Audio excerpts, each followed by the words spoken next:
G'day there guys, it's your Aussie Hubby Markee, back at it again with another Am I the A-hole video.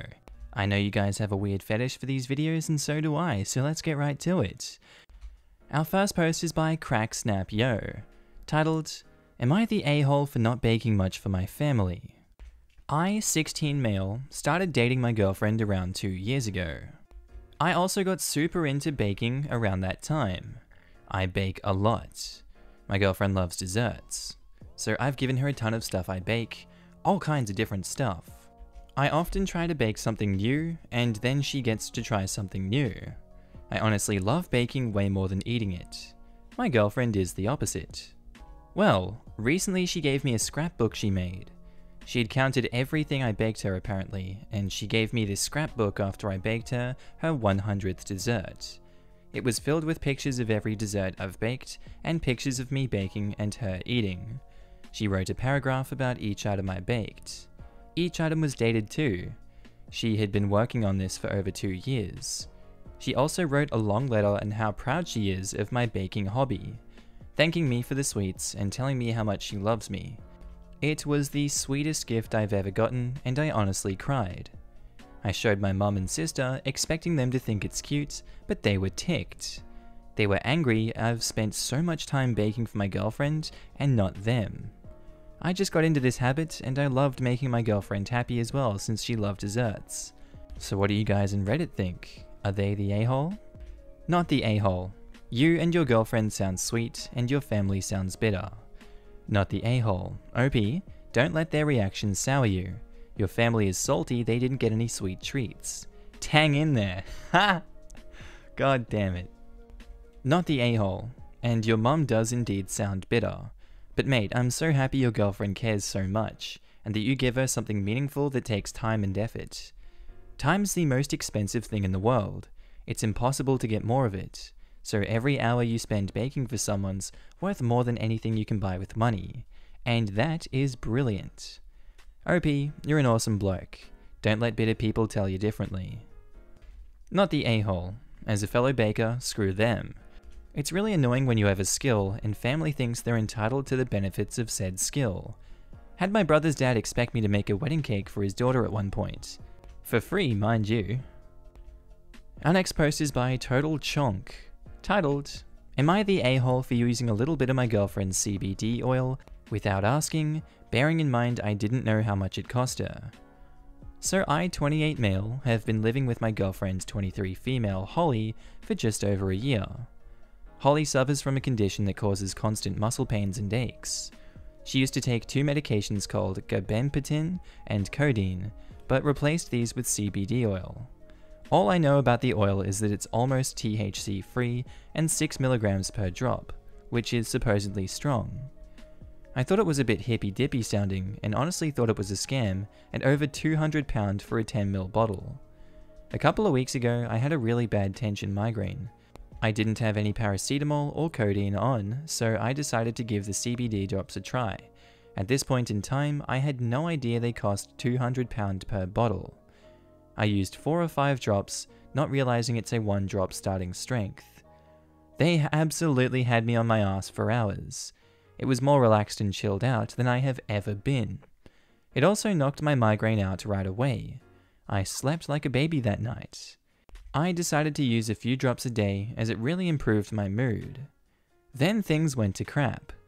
Holly was having a particularly bad day with her pain and went to use her drops. She called me in the bathroom and said, "This bottle should be almost full, and it's only got a little left. Have you been using my CBD?"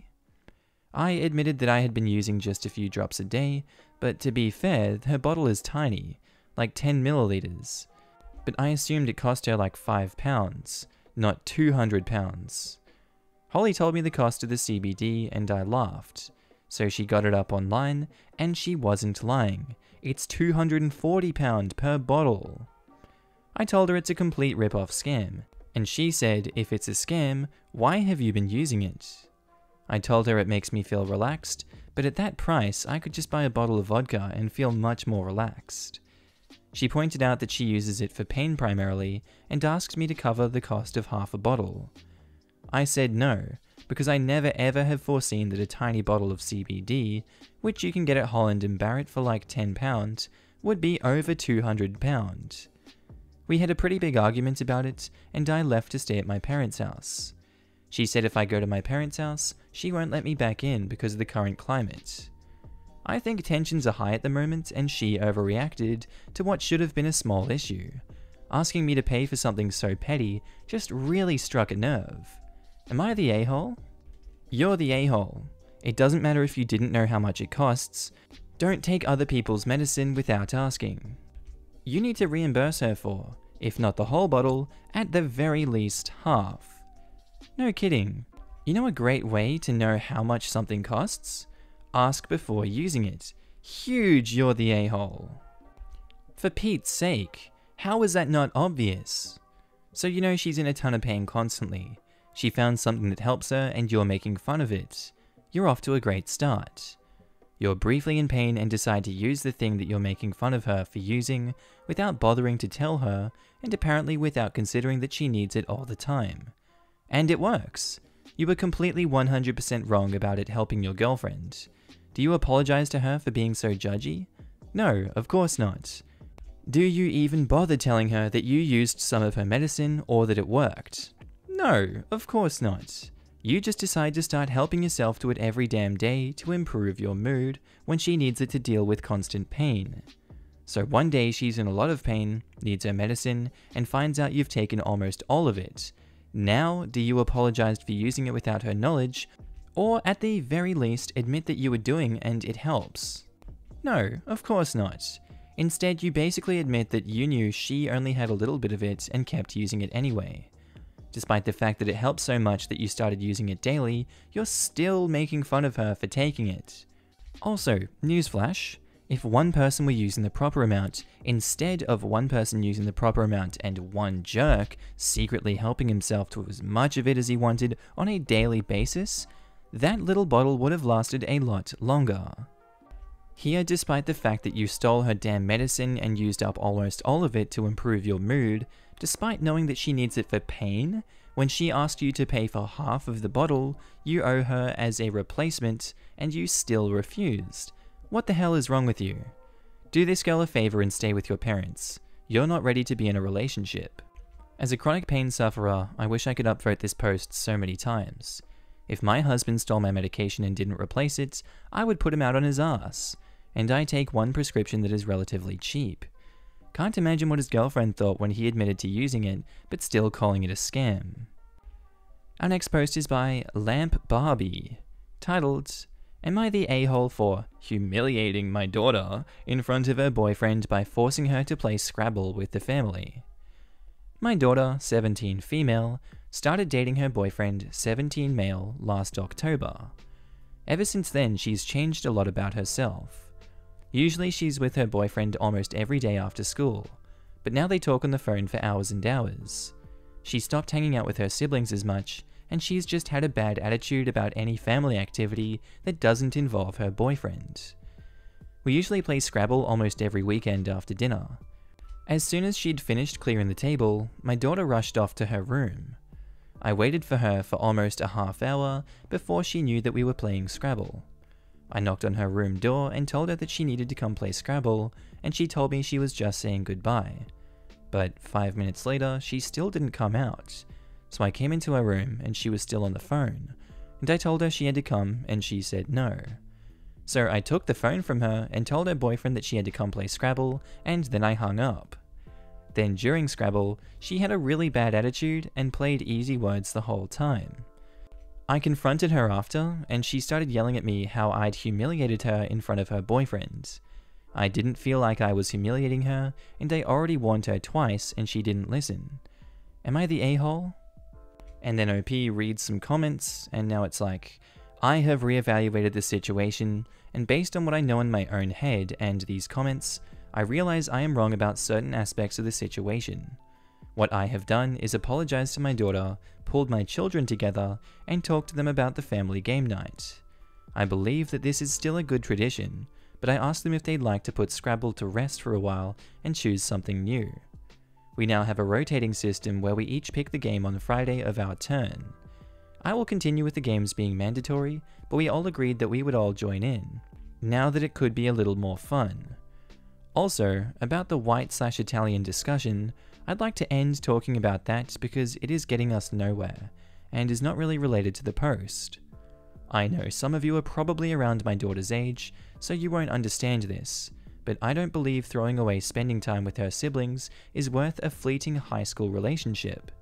I still have acknowledged I am wrong to everyone involved.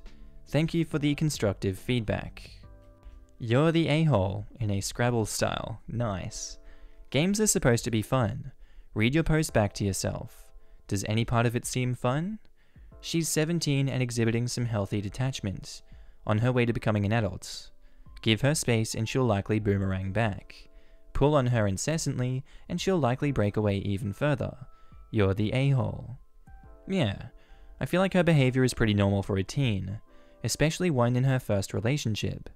When I had my first boyfriend, I'd spend a lot of time with him and less time doing family stuff. Realistically, many kids at that age are probably going to pick talking to their boyfriend and girlfriend over playing Scrabble with their parents. Family nights are a great way to bring everyone together, but they shouldn't be forced on her. In a few years, I think she'll learn to balance it out, but the teen years can be hard because you're trying to be more independent of your family. Our next post is by user My Owen Pants, titled, Am I the a-hole?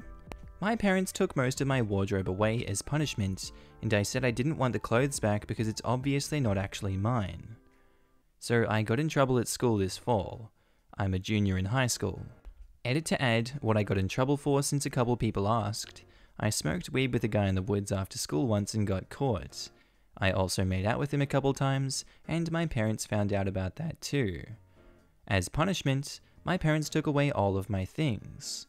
All of my clothes except 3 pairs of plain jeans and 3 plain black shirts in my coat. And all my makeup and hair stuff, purses and shoes, saying I had to earn things back with good behavior. I don't get to engage in my hobby, which is fashion, until I've earned it. Anyways, it was a crappy couple of months, but I came to a couple realizations. It was actually kinda nice to not have to think about what to wear and how I look. My friends knew what my parents had done and didn't judge me. I also told anyone who I asked why I looked like I only had one outfit, what was up, and it was no big deal. I know it was supposed to be a demeaning, humiliating punishment to make me look bad at school, but honestly, it just makes them look bad when people at school know I'm only allowed to wear one thing. I don't want to have things that are just something someone can hold over my head. I don't want the old clothes and makeup back, and if I'm going to get back into that stuff, I'll do it on my own terms. I'll buy my own stuff. So I told my parents that I don't care if they keep the clothes and makeup. They've made it clear that stuff doesn't belong to me, and it's gross to me to spend every day wearing clothes that aren't mine, that can be given and taken as punishment. I would feel gross, and I would rather not have to wear them again. So now my parents are mad because they've got a lot of clothes boxed up in the attic that the family spent money on and that are going to waste. Nobody else can wear them. My mum isn't my size, and my only sibling is my little brother. I said I don't care, I want my clothes that are my own, and those are not it.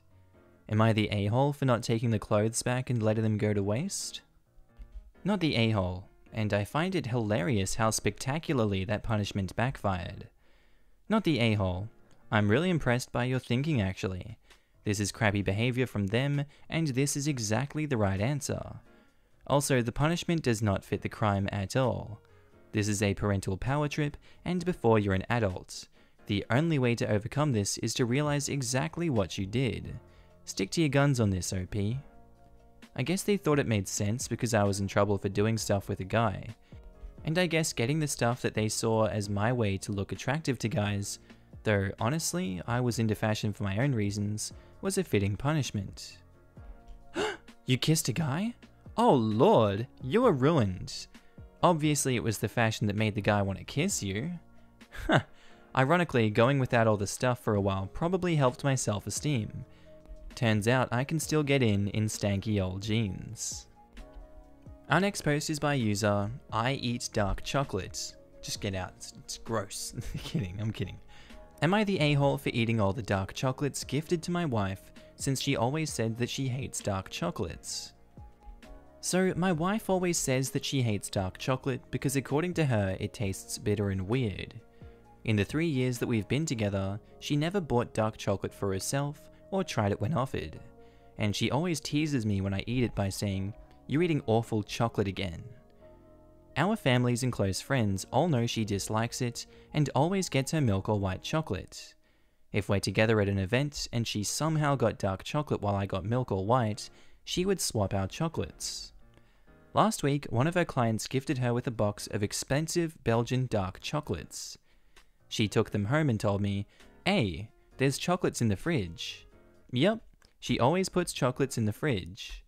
The label clearly said that they're dark chocolates, so I assumed that she meant for me to eat them because she doesn't eat dark chocolate.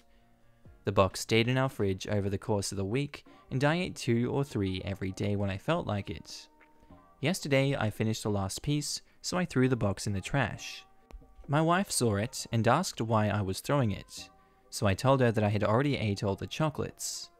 She got upset and told me that I should have told her before I ate the last piece, so she could try one if she felt like it, because it was her gift after all.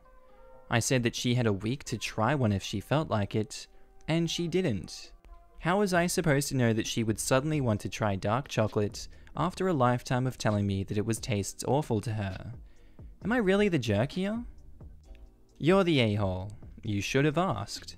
I also hate dark chocolate, but if I was gifted an expensive box, I would want to try.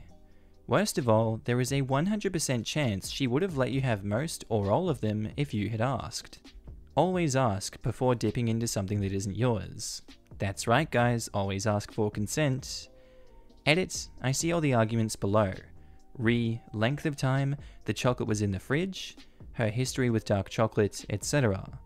While those are all perfectly valid points, I've always believed that asking/checking in about taking something that isn't yours is the best way to go about things, as it avoids situations like this. Maybe it's a difference in upbringing, who knows. I stand by my "you're the a-hole," but for clarification, OP is a very, very small a-hole/jerk. She offered by telling him they're in the fridge though.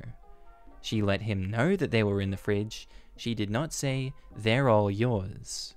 Even if I know my partner isn't really fond of something, I will usually ask her before taking the last one, just in case she happens to want it.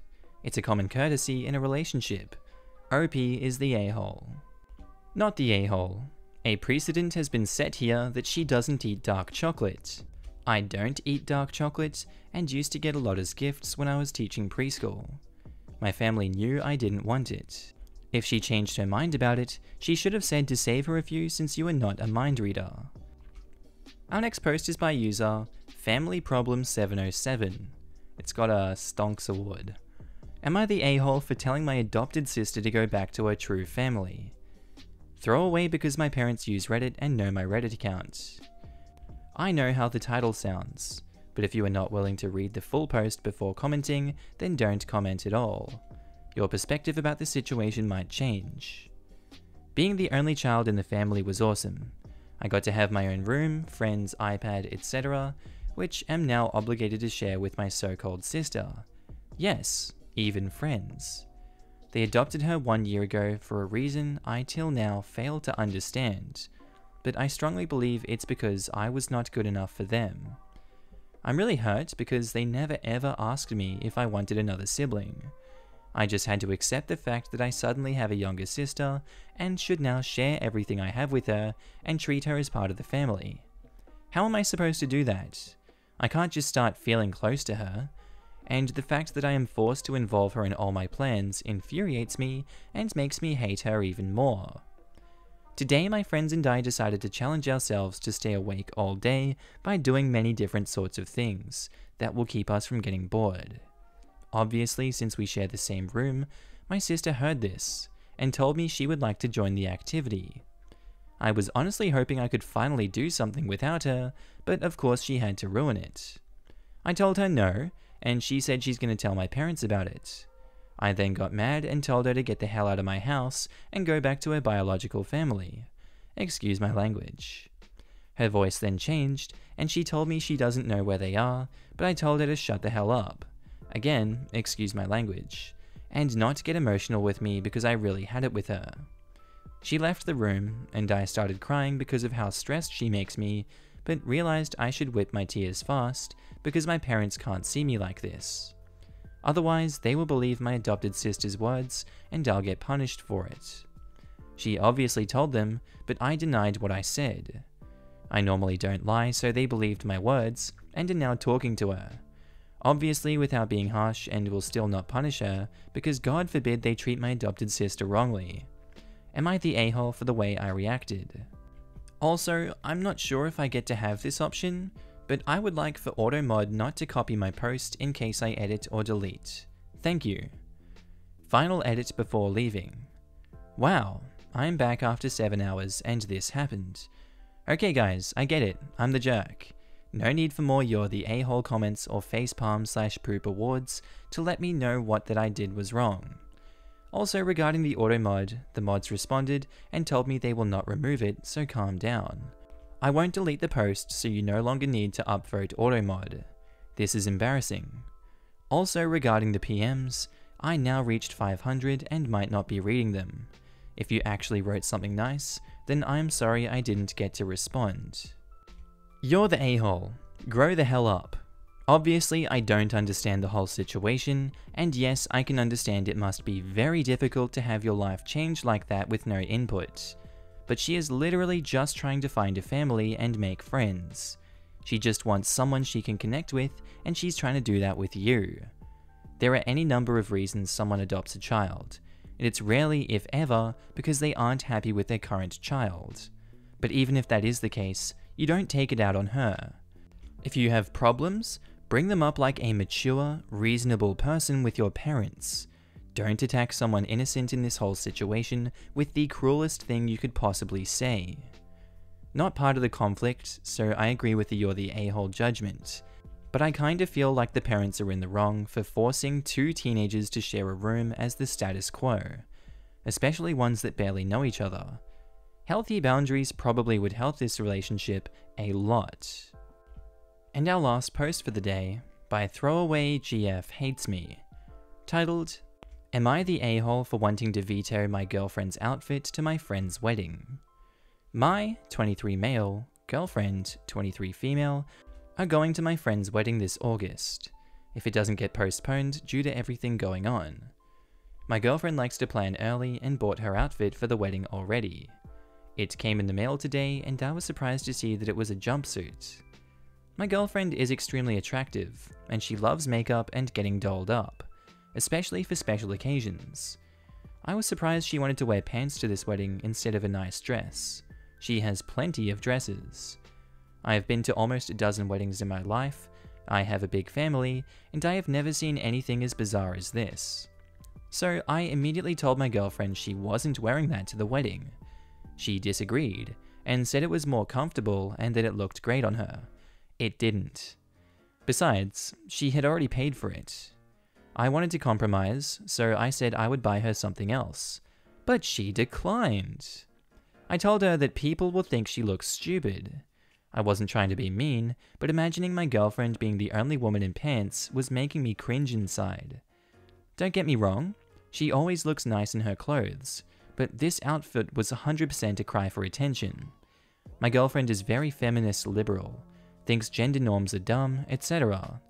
I don't think my friend's wedding is the time to make a feminist statement, however, since all the attention is supposed to be on the bride and groom. She wasn't listening to me, so I got frustrated, and said if she wanted to wear it, then she wasn't coming with me to the wedding. She then escalated it into a huge fight, and said that she was a grown woman, she could dress herself, etc. I said yes, but this is a formal event and she has to dress appropriately. She locked herself in the bedroom and hasn't come out for hours. I'm ticked the hell off. There was an easy solution that she ignored, and she refused to see my side of things. I've been exiled to the sofa, so I figure I might as well come ask you guys what you thought. Am I the a-hole for wanting to veto my girlfriend's wedding outfit? Edit, someone asked what it looked like, so this is the closest thing I can find to the style of the jumpsuit. I just googled wedding guest jumpsuits, it looks similar to this, just a darker blue color. Literally, what is wrong with this? There's nothing wrong with this in my opinion. If wearing a dress to a wedding is such a big deal for you, then you wear a dress. Who the hell are you to control what your girlfriend wears? You sound like an utter control freak and a drag to be around. You're the a-hole, and I hope your girlfriend drops your crybaby controlling insecure ass. Grow up and stop worrying about what other people think. Not that anyone would give a crap anyway. For real, this is about him. He wants to show off his girlfriend. He wants her to dress like a girl. You're the a-hole. Is this even real? It's 2020. Wearing pants to a wedding is hardly a feminist statement. This sounds like the premise of an extremely dated sitcom, where even decades ago the man was found to be in the wrong. Pants and jumpsuits can be formal. You can't control what your girlfriend wears. What's even more funny and ironic is that this guy literally googled wedding guest jumpsuit and this came up, which should indicate to him that it's normal wedding attire. It came up in a search for weddings. His head is so far up his ass. G'day there guys, it's your Aussie Hubby Markee, back at it again with another AITA video. Now with that said, I want you to sit back, relax, chuck a prawn on the barbie, and get ready to tell me who you think is in the wrong in these situations. Down in the comments. Now our first post is by user Throwaway with a lot of numbers. Am I the a-hole for not telling my boyfriend that I don't have a breast? I am honestly heartbroken right now. I, 24 female, am a breast cancer survivor. I have had my left breast removed and there's just a scar there now. When I go out, I wear a silicone padding on my left breast, otherwise it looks very odd and makes me self-conscious. My boyfriend, 23 male, and I have been in a long-distance relationship for the past 3 years. We had met a couple of times, but we just enjoyed each other's company. He knows I'm a cancer survivor, but doesn't know about my breast. I decided to move in with him about a month ago, and we tried to have sex. I said tried, because the moment he laid eyes on my breast, his face went white and he refused to touch me further. He said I had cheated him, and that I should have told him earlier about my breast. I told him I didn't think it was important, since he said he loves all of me, and he thought I was beautiful. I am honestly so conflicted right now, and I feel like a horrible person. AITA for not telling my boyfriend that I don't have a breast. Edit, had a talk with him. He says he can't be with me anymore. He didn't know I was lacking a breast because I looked fine in my pictures. Thank you for your help, everyone. Edit, to those people who think this post is fake, would you like to see my scar? Please be more sensitive before making claims. Here's the thing. You're a cancer survivor and you value your privacy about losing your breast. But you're the a-hole when you have a 3-year long distance relationship with someone and don't share that one critical piece of information about who you are. 2. You're planning on moving in with him. He's going to see you without your prosthesis for the first time and you still don't tell him? Surprise! Yes, he says he loves all of you, but you didn't share all of you with him when he said that. You lied about who you really are and are now upset because he caught you in your lie. I don't know if you can recover that relationship, but good luck to you if you try. Yeah, that's an incredibly long time to withhold that, then drop it on him as you're readying for the inaugural sexy time. Yes, but he also sucks. Everyone sucks here. That's a straight up crappy and shallow reaction, and sounds very much like it wasn't the lying by omission that he hated, rather that he sees her as disfigured, which is a straight up crappy attitude. So, if you were him in that situation, you'd be totally perfect, right? Like you wouldn't show surprise or anything? You wouldn't even flinch? You'd be like, she neglected to tell me a critical thing even though she had plenty of time? Cool, sexy time now, right? There's a difference between flinching and breaking up with someone. Breaking up with someone for withholding the information for 3 years sounds reasonable to me. Long-distance relationships rely solely on communication, and it's her responsibility to relay info like that to her significant other.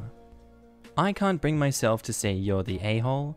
I certainly don't think you're a jerk, but I do think you should have told him beforehand.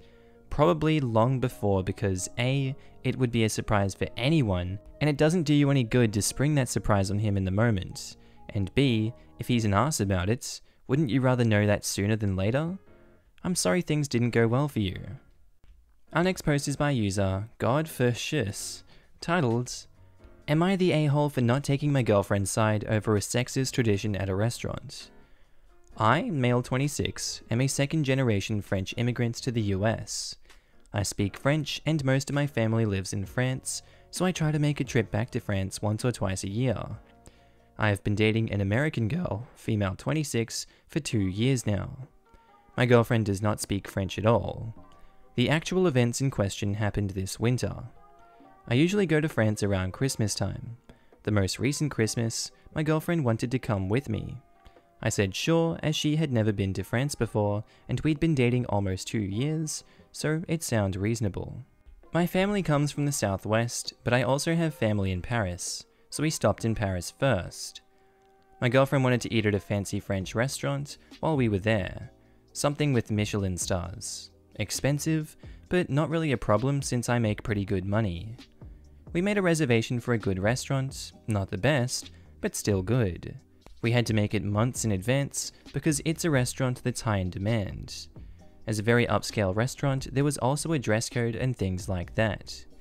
We showed up and everything was fine at first. They took our coats, we sat down, the restaurant was beautiful, etc. The waiter then gave us our menu. I had to do all the communication as my girlfriend doesn't speak French. I was showing my girlfriend something on my menu and she noticed that mine had prices and hers didn't. I had completely forgotten about this tradition because it's just not common at all in the US. She asked me why mine had prices but not hers. I explained to her that it was just a tradition in many upscale French restaurants. She called it sexist and said it was ridiculous. I told her that it's just the way it was in these kinds of places and that we shouldn't have come here if she was upset by this. She wanted me to ask for a menu with prices for her. I refused because we already had the prices and I didn't want to make a scene. She demanded that I confront a waiter about it or she would walk out. I called her bluff and she ended up staying but didn't talk to me for the whole meal, which was delicious by the way. We've been back home for several months, but she keeps bringing it up. I'm honestly considering ending the relationship over this because she will not stop talking about it. She keeps accusing me of being sexist. I'm not, and has been making ridiculous comparisons. Am I the a-hole? You're the a-hole. All you had to do was say, "Sir, my companion would appreciate a menu that includes the price list. It seems unlikely that this would cause a scene. He's a waiter responsible for customer service. It may be tradition, but I highly doubt it's restaurant policy to refuse to share their prices with their female clientele. I'm confused as to why she couldn't ask for the menu herself. Did she think that was a man's job? Probably because she doesn't speak French. Jesus. You're the a-hole. She felt discriminated and you did not support her, and failed her as a partner. Tradition does not make misogyny okay. These restaurants should adapt themselves to modern society, not the other way around. But I also feel like it's just unfair on both sides, expecting men to pay and expecting that women can't or won't pay. Most sexism is like that. It hurts everyone. There was a post I believe yesterday about a woman getting upset because her in-laws' family would make the women wait until the men were done eating. And literally, the food would be cold by the time they sat down. I'm not sure how that tradition would hurt any of the men. I mean, men who actually like their partners/sisters/female friends might miss getting to have a celebratory meal with them. I hate going somewhere with a man and then getting split up from him because the women and men are expected to hang out separately. I think a lot of sexism that doesn't have an obvious negative impact on men is negative for them in this way. If you assume women are actually valuable and desirable people to have in your life, all tradition that prevents women from equal participation prevent men from having as close or meaningful of a connection to have of the population. I guess I just like to think of myself as worthwhile company, whom the men at the table would miss if I wasn't there, and I think I am. Our next post is by user Secret Room AITA, titled, "Am I the a-hole for not telling my fiance about a secret room in our apartment?" I recognize the title sounds a little ridiculous. The situation is less so. I was very fortunate to be in a position to buy an apartment straight out of college. It was a weird unit on a high floor of a weird building, but I've gut renovated it and made it really nice. One aspect of my home was created to just fulfill a childhood fantasy: a secret room. It's simple. A flush mount bookcase put in the doorway. It leads to what would otherwise be a windowless, very large closet or a very small room. I made it into a cute secret lair / reading nook, but with no windows. It never got used. Ended up being more long-term storage. I never told anyone about it because it was a secret room. I kind of figured at one point I'd tell my girlfriend, Emma, but I didn't want to tell her I had it until I had a reason to. I had finished it shortly before meeting her. I figured maybe one day if we had a kid, I could remove the bookcase and bam, we would have plenty of space to put in a changing table setup or a craft nook for her. But I largely forgot about it, except when I needed to pull something out from back there, which is rare. Fast forward to yesterday. Emma is now my fiancée, has been living with me in my, now our, apartment for 8 months. During this time, I've kept the secret room a secret. It's not like I was thinking about it all the time. I only consciously did something sneaky maybe 3 times since she's moved in, to get Christmas lights, a spare coffee maker, and to put away a novelty item she probably thought I threw out. And the reason I was sneaky at those times was because, again, I didn't want to waste the surprise on Christmas lights.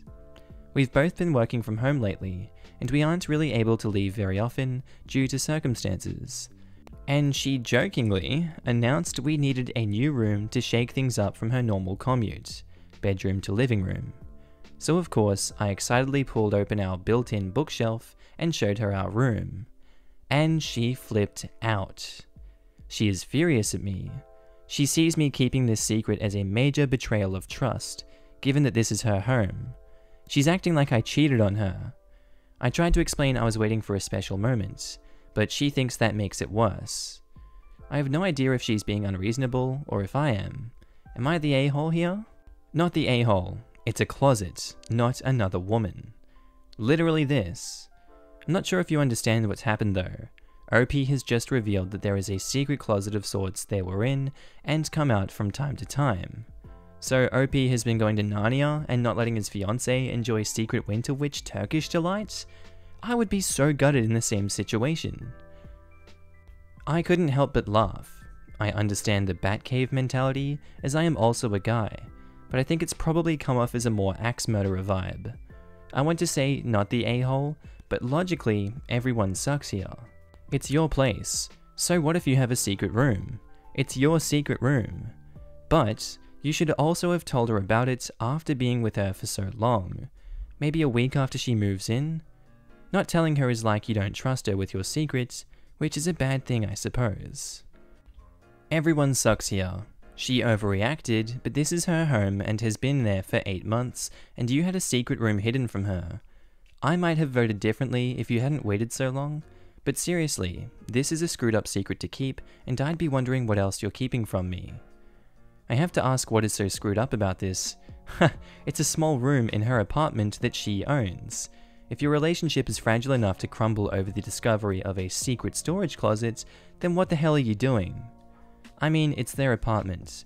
It's not like he moved in and made it without remembering her permission.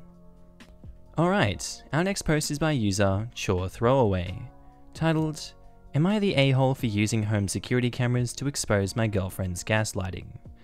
My girlfriend, Anne, 25 female, and I, 25 male, have been dating the past 5 years since college. After graduation, we were semi-long distance, living close enough that we alternatively visited almost every weekend. In 2018, Anne got a job in my city, and we found a place and moved in together. Now's a good time to mention the security cameras in our house. Break-ins are unfortunately common where we live. We thus got some motion-activated cameras, one of which has a view of our kitchen to monitor the back door. The cameras only record when there's motion so they can retain footage for a very long time. Anne, of course, knows this. About a year ago, Anne started complaining I wasn't contributing equally to chores. I've been obsessive about chores my whole life growing up. Not doing the dishes meant no video games for a week. When I lived with roommates, I was always the chore Nazi, making sure we all stuck to our chore wheel. Anne is just as fastidious about chores, so we naturally alternated who did what. I'd just been brushing her remarks off, but over the last few months, they've become much more aggressive. E.g., I was vacuuming, and Anne said, "Look at you, finally cleaning up around here." I replied that we alternated vacuuming, to which she retorted, "No, you vacuumed maybe twice since I moved in." Exchanges like this have been happening so frequently that I began to doubt my own recollection. Am I not as clean as I thought? Finally, she exploded at me last week. She said that having to stay home constantly over the past weeks exposed how little I do around the house, and that she didn't move in just to be my maid. Questioning my own sanity, I spent a few hours going through the entire 1.5-year archive of security camera footage and tallied the exact number of times the kitchen cam caught each of us doing dishes. Our cleaning supplies, vacuum, mop, etc. are in the kitchen pantry, so I also tallied up how many times we grabbed cleaning stuff. To my vindication, the tally showed that we indeed split chores equally. She vacuumed and mopped around 5 more times than I did. I did dishes around 20 more times than she did. Given that we vacuum and mop at least once a week and do dishes at least every day, these are insignificant differences over the year and a half that we've lived together. When I confronted Anne, she shrugged off her behaviour as remembering things differently. But the real sin here was what I did, which she called an unforgivable violation of her privacy, akin to abusive stalking. She has broken up with me and is trying to move out, although obviously this is difficult due to current circumstances. I'm totally heartbroken. Anne was the love of my life and I can't believe she destroyed our relationship like this. To make matters worse, she told many of our friends, who are mostly siding with her. They've been texting me what I did was creepy, abusive, controlling, invasive, etc. I'm at a loss. I'm beginning to think I'm the one who's off base here. Edit, some people thought I vacuumed 5 times more, and she did dishes 20 times more. I clarified the wording that it was literally 5 more times and 20 more times, total over 1.5 years. Not the a-hole. She has been accusing you of not pulling your weight, and you pulled hard proof that you were. She knew about the cameras, so it's not an invasion of privacy. I would argue, and honestly, it sounds like you'll need some time to get over her, but it's for the best. Not the a-hole. I was going to say almost exactly this, but it's been said here and more eloquently. So count this twice. She talked crap, you proved her wrong, and that's that. Honestly, it was never about the chores. I'm more sorry to say it, OP, but it reads to me like she was already feeling done in the relationship, and that's why she was getting mad about the chores. You know how when you're mad at someone, everything they do annoys you? Her perspective of dissatisfaction made her see you in a light that was untrue, and looking at the cameras was not wrong, so you're not the a-hole. She was looking for a reason to get out, and she jumped on that one. Sorry to hear about all of this. I hope you find someone who appreciates what a great partner you are. Came here to say this. She was trying to grenade the relationship. Probably been looking for a way to make OP feel like it was his fault for a while. Screw her and her friends. Not the a-hole. You didn't do anything wrong. I think she's been wanting to break up for a while, and she just used this as an excuse. Many people will do this so they won't look like the bad guy. Anyone supporting her should go pound pavement. Thanks. I'm beginning to accept that you're right. It's just hard to come to grips with this because throughout our whole relationship, we literally never fought about anything else. Literally never fighting about anything is not really healthy or a sign of a healthy relationship. It's logical. No two people naturally agree on everything, and you'll never find a roommate or partner who never does anything you find annoying. So if your partner never ever brings up any conflict to you, they're hiding or swallowing the conflict for some reason. Maybe they're terrified of conflict, something like that, issues from their past. But everyone has a breaking point, no one can just shut up forever, and no one should have to.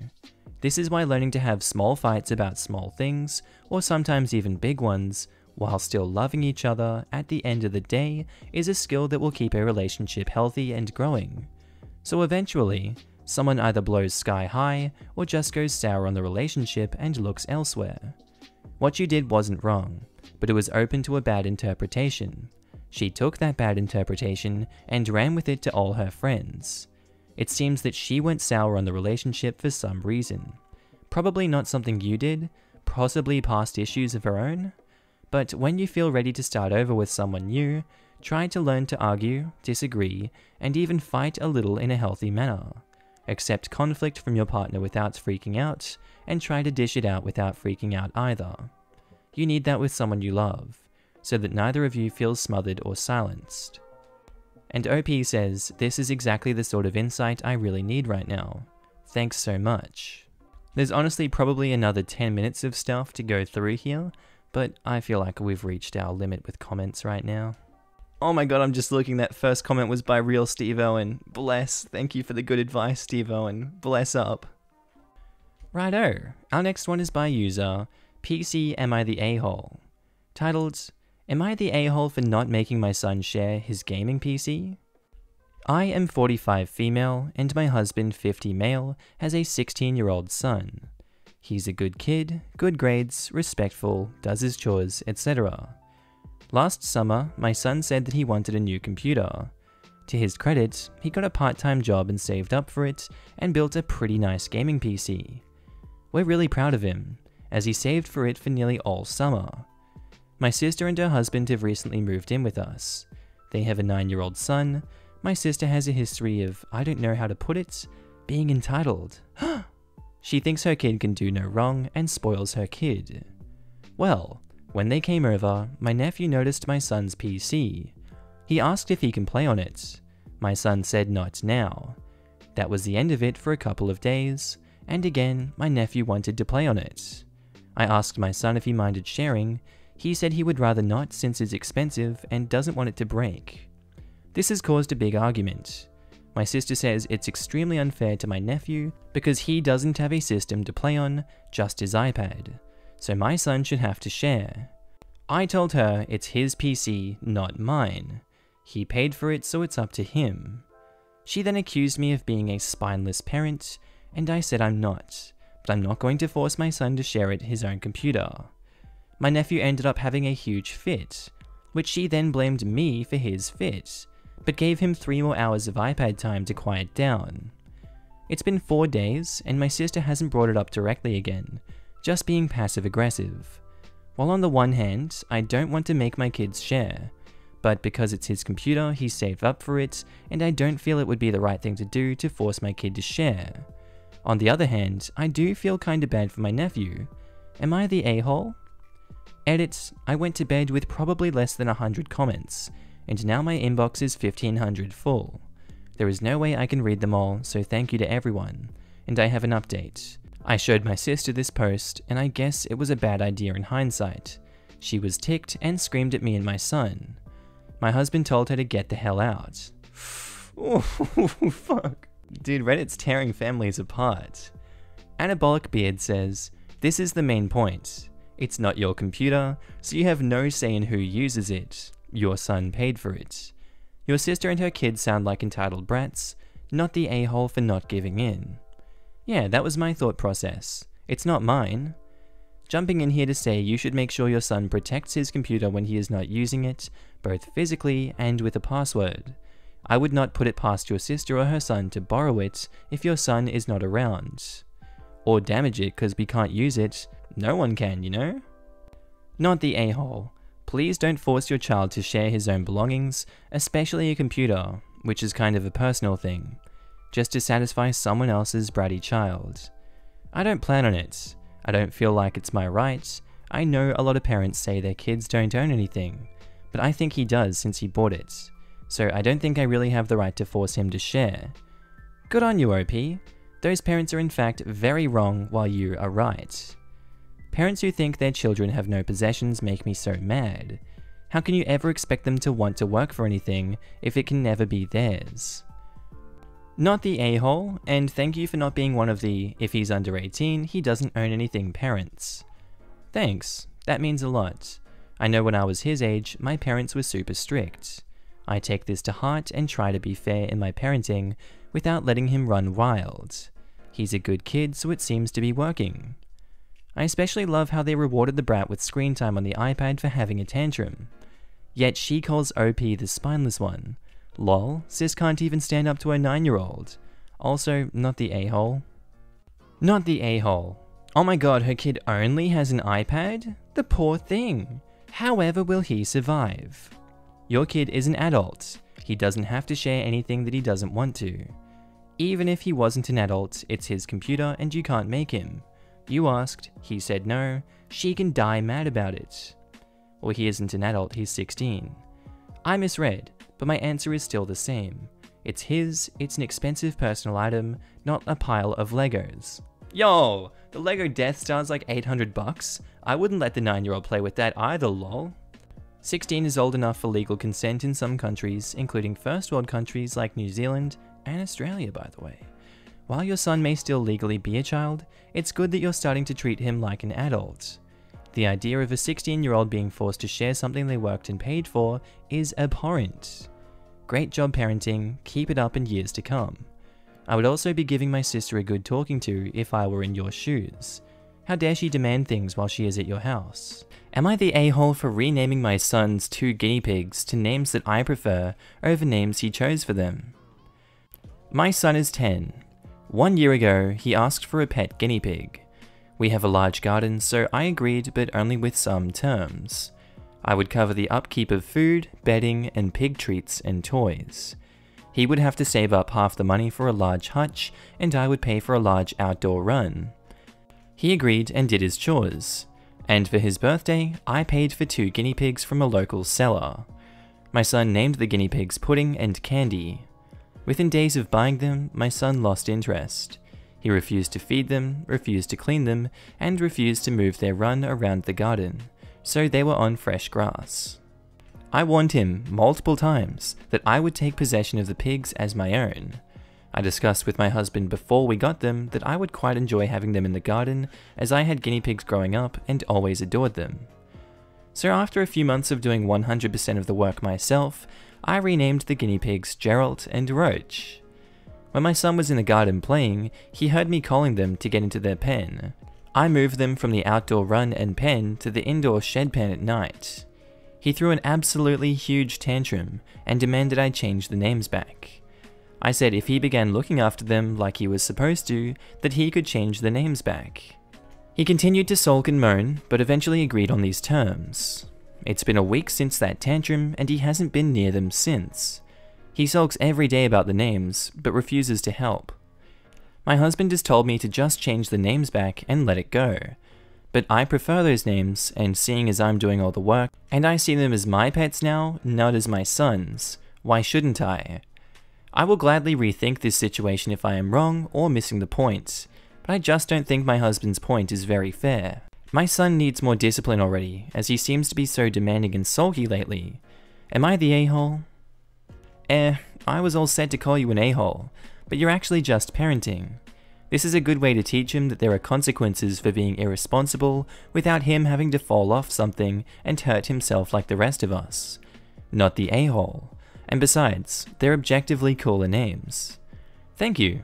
I do feel really bad, but he's putting in absolutely zero effort into changing things.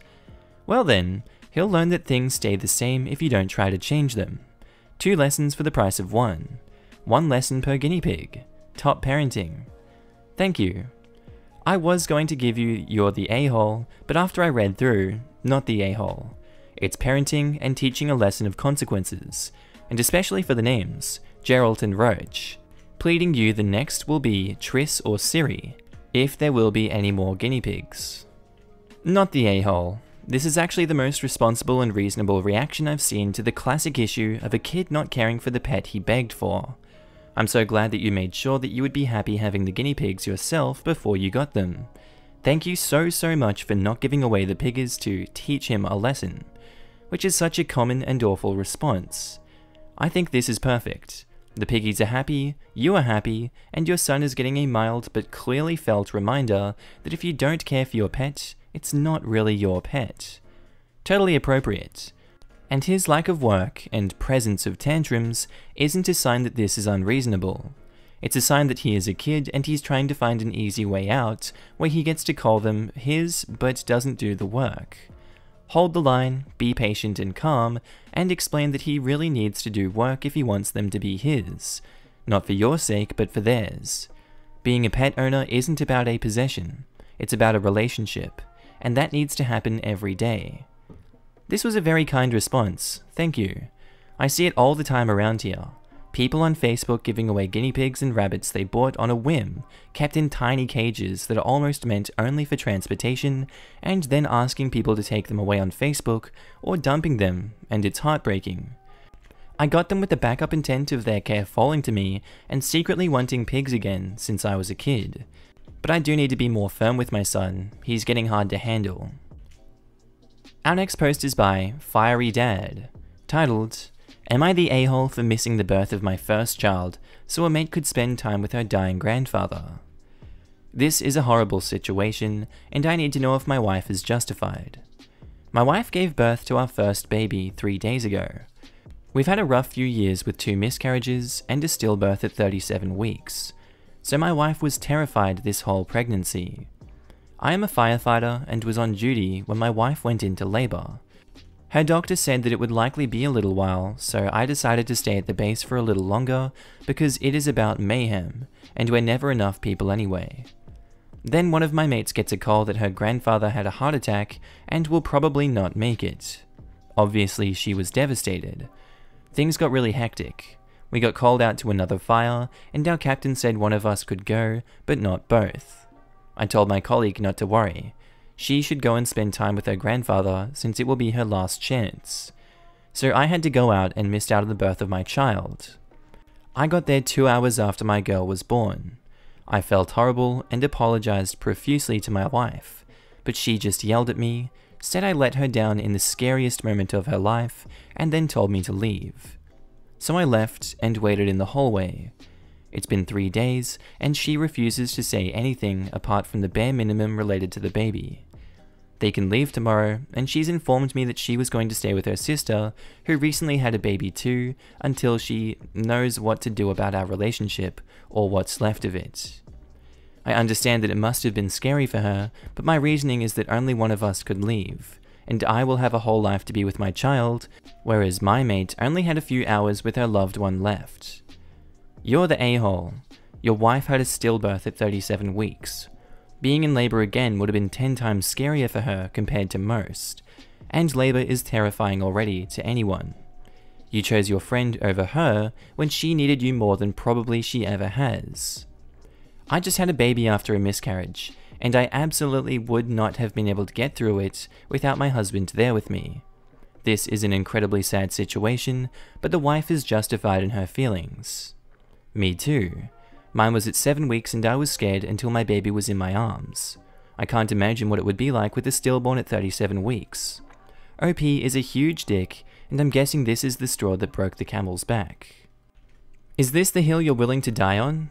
Is it seriously worth throwing your relationship away to justify your actions? Stop making excuses and apologize. Grovel. Ask how to make it better and apologize more. You left your wife alone in one of the scariest moments of her life.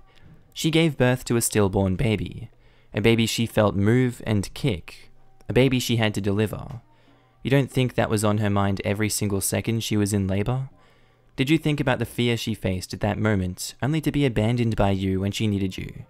You prioritized a mate over your wife, and you're still trying to justify it. You're so far beyond you're the a-hole. I don't even know what to call you. If she doesn't take you back, you deserve it. If she does take you back, you darn well better be grateful that you have an amazing wife who loves you more than you can fathom. She needed her partner, her husband, the father of her child, and this is what she will remember. And they posted an update on this one. Update: am I the a-hole for missing the birth of my first child so a mate could be with her dying grandfather? Lots of you wanted an update on my last post. It's nothing spectacular, so don't get your hopes up too much. Many of you said how it wasn't about being there for the baby, but that I should have been there for my wife. You are absolutely right. I acknowledged my mistakes and apologized to my wife. I suggested we get therapy and she agreed. We're all back home together now and have been for a while. Things are good for us and we're happy with our little family. For those of you who suspected that I cheated with my workmate, you were wrong. I may have been an arsehole in how I dealt with my wife giving birth, but I would never cheat. I love my wife very much, and I'm happy she's given me another chance, and intend on being the best husband and dad that my family could wish for. I hadn't seen your original post, but have just read it now, and wow, I'm glad that you guys went through therapy, and consider yourself extremely lucky that your wife has forgiven you, or at least says she has. I agree with the overwhelming "you're the a-hole" verdict in the original post, as you made the situation about you spending time with your child rather than being with your wife in the scariest moments of her entire life. I hope that you have been able to do a lot of self-reflection since then. You can't change the past, but you can change your behavior for the future. Read it to my husband. He didn't even pause before saying, "Wife is an a-hole and he was being selfless. Guess I should never get pregnant." Our next post is by Physicians and Yarn, titled, "Would I be the a-hole if I sent a Bible verse to my church's group chat?" Recently, my church has started a new initiative wherein they encourage members to do one good deed a week. Absolutely fine, nothing wrong with that at all. However, they are also encouraging members to take photos, /post online, /tell people of their good deeds. This, in my mind, goes directly against what the Bible says. The specific verse I'm thinking of is Matthew 6:1. "Be careful not to practice your righteousness in front of others to be seen by them. If you do, you will have no reward from your Father in heaven." NIV. Which I take to mean, do good deeds, but not so you can show off about them, because it's good to do good things. Treat people well, take care of them, etc. But don't then showcase how amazing you are for doing them. So would I be the arsehole if I sent that particular verse to the same church group chat where people are showing off their church-sanctioned one good deed a week? Not the a-hole. Religious hypocrisy is gross. Fair warning though, you may want to soften it with a little intro like, "Hey everyone, so glad we're doing these wonderful things for the community, but I'm uncomfortable with how we are advertising the good works on social media, insert Bible verse." I'm not saying that because I think religious hypocrites deserve coddling, but because religious hypocrites tend to be very sensitive when called out, and if this is a primary social group for you that you want to keep, tread lightly. Also, Matthew 6:3 says, "But when you give to the needy, do not let your left hand know what your right hand is doing." Charitable acts should never be used for your own fame and benefit. Looking at you, TikTok. That is part of the full quote from OP. The part in the middle is just as powerful. 1. Be careful not to practice your righteousness in front of others to be seen by them. If you do, you will have no reward from your Father in heaven. 2. So when you give to the needy, do not announce it with trumpets, as the hypocrites do in the synagogues and on the streets, to be honored by others. Truly I tell you, they have received their reward in full. 3. But when you do give to the needy, do not let your left hand know what your right hand is doing. And Dead Before Dessert says, "You're the a-hole. Sending them that particular Bible verse would be doing exactly what you're accusing them of doing. Look how righteous I am."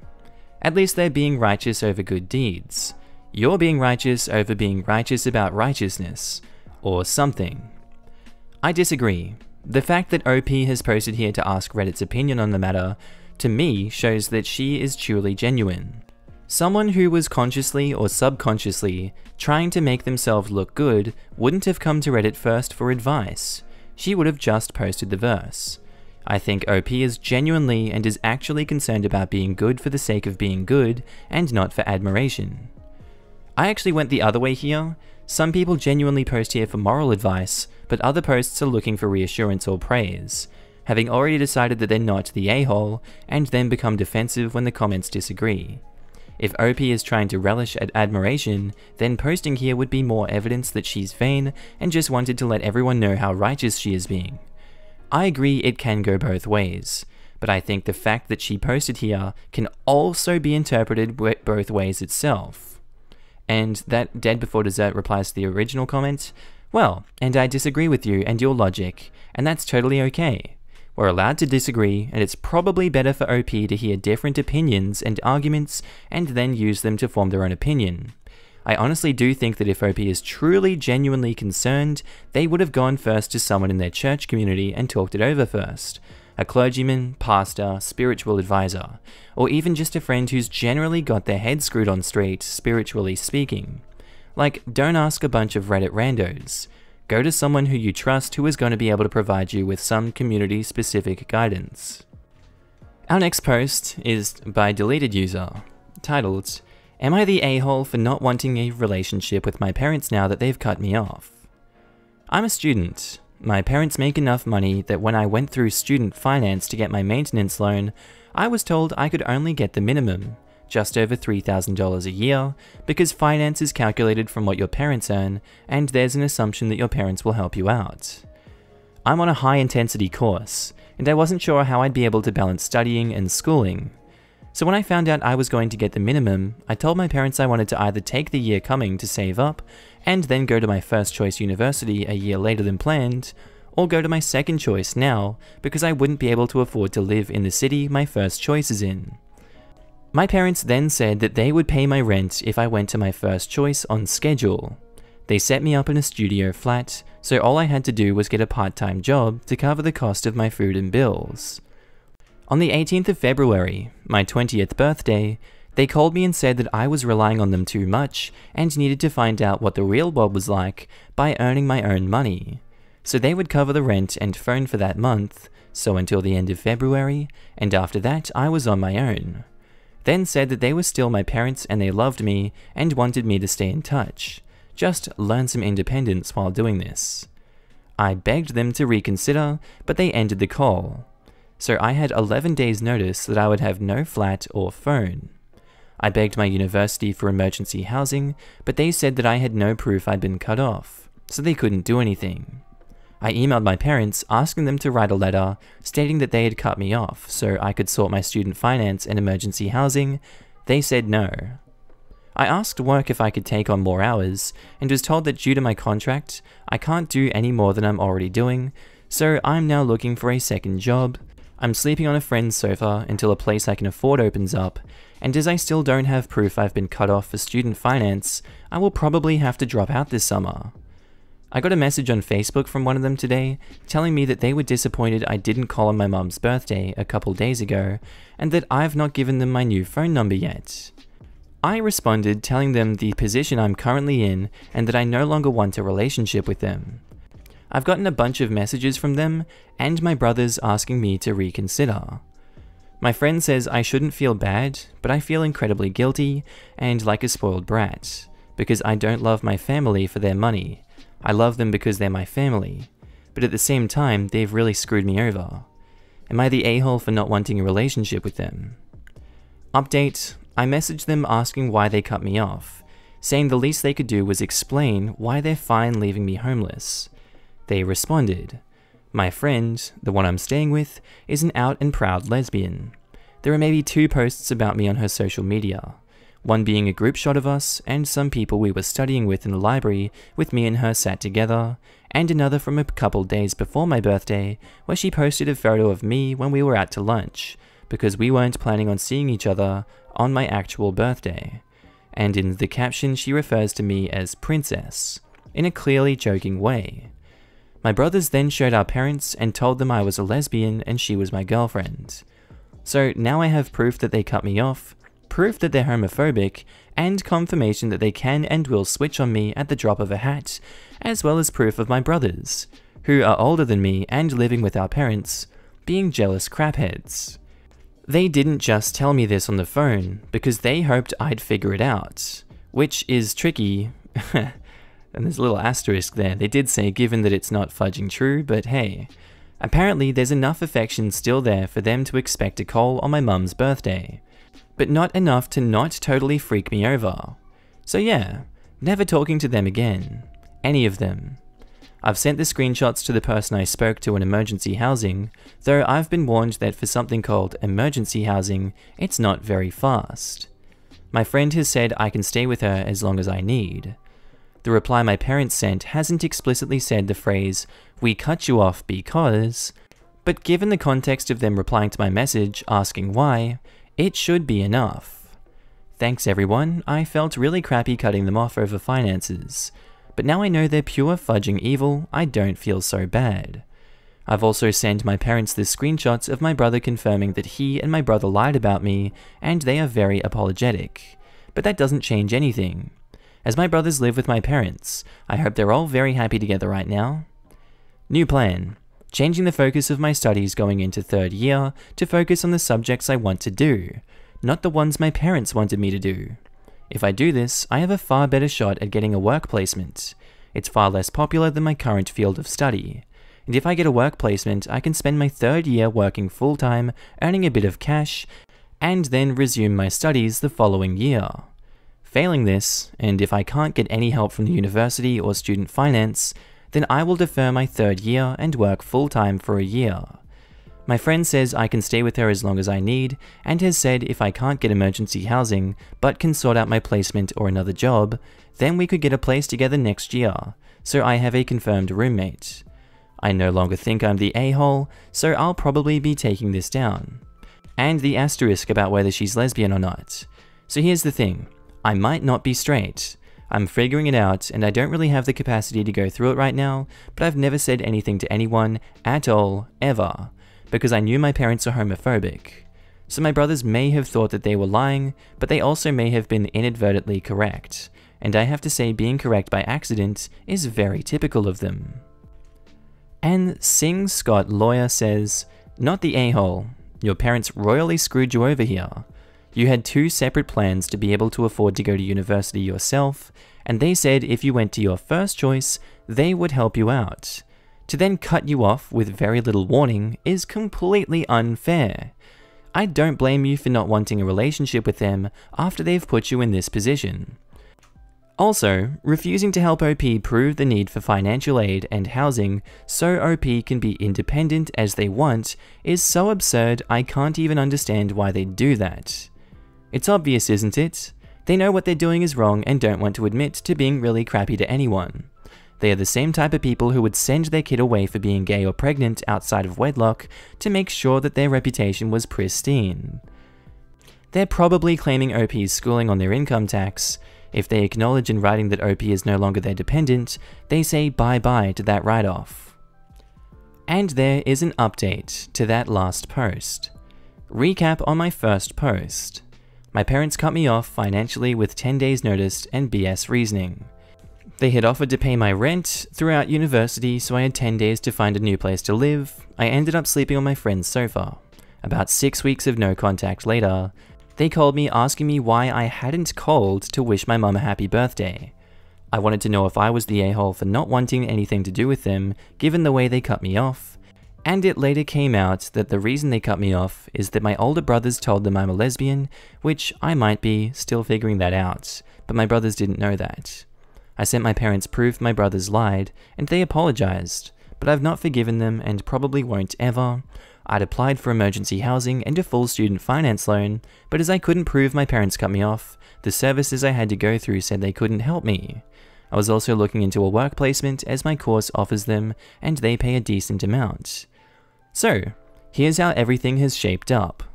I won't be getting emergency housing from uni. I've not heard anything and there's less than a month left before summer, so I would be shocked if I got it at this stage. I'm still living with my friend, and she got me a job at her workplace but refuses to take any rent off me, so I've been repaying her by sneakily buying food and cooking her dinners as I get home before her. We have plans to move in together this summer, ready for next year. My parents have done a complete 180, and now want me to forgive them so badly that they're still refusing to sign a letter showing they've cut me off. So I'm still screwed with student finance. My parents have also offered me my truck back, so me, my roommate, and 2 more friends will be going to my parents' house sometime soon to collect my truck and some things from my room. My tutor has written a letter for me for student finance, which they might accept, but I'm waiting to hear back. My course changes were approved, so I'm now doing what I want, not what my parents want, and it looks like I got my work placement. So, I'll either be working and studying part-time for 2 years, or working all next year and finishing studies the year after. Either way, I'll be adding an extra year to my course, but I get paid and get relevant experience in my field. Ultimately, everything seems to have worked out as well as it could. Thanks to everyone who commented, because a lot of you had great advice and thought of stuff that I didn't. And I was truly concerned that I was in the wrong, so thanks for the reassurance too. I will also be booking a session with the on-campus mental health professional because this has really shone a light on just how screwed up my family is. Thanks again. And regards to the truck back, this is a trap. Please be careful and don't expect to have your truck back. Good luck. As a side note, if you fully own the truck and title and they refuse to give it to you, be prepared to take them to court. Make sure they don't have a lien on the title. If she legally owns the truck and title, can't she just have an officer accompany her to the house so she can pick it up? I don't know if going to court is even needed. Am I the a-hole for not cooking dinner as soon as my husband was home from work? I've been laid off, but my husband is still doing essential construction. Before everything happened, our dinners 99% of the time were takeout that one of us picked up on our way home from work. Now with the current situation, we've decided that I would start cooking all dinners since I'm home all day and we need to save money. Ever since this started, he has constantly been complaining about what time we eat dinner. He gets home at around 6 PM each day, and almost every day the first thing out of his mouth is, "When's dinner?" Which is really hurtful after I've been waiting for him to come home all day and spend time with me. When he gets home from work, I like to spend at least 30 to 45 minutes talking about our day, since I get no special interaction until he's home, and then I'll get up and start making dinner. Later, he spends pretty much his entire time nagging me about what I'm gonna cook because he's been at work all day and he's starving. I always tell him I'll make it soon, but first I just want to relax and talk to him, which he usually accepts, but I can tell he's frustrated. I don't understand why it's so hard for him to just spend some time with his wife when he gets home. This past week it's gotten even worse, to the point where he keeps just trying to bypass me and go to the kitchen to make his own food, so he doesn't have to sit and talk with me first. I told him that if he makes something himself, I'm not even going to bother with dinners at all anymore. I don't know why I waste my time and energy planning and making meals for someone who is just going to be ungrateful and demanding. He said he comes home from work hungry every day, and just wants to be fed right away, while I believe that beggars can't be choosers, and he should be happy that he's getting a home-cooked meal at all. When I grew up, I wouldn't ever dare ask my parents to cook dinner on my schedule, and I don't know how he was raised to be so entitled. He told me that starting next week he's going to just start getting takeout for dinner every day again, since he can't trust me to feed him. Which I think is a huge overreaction, especially considering the whole point of me cooking was to save money on takeout.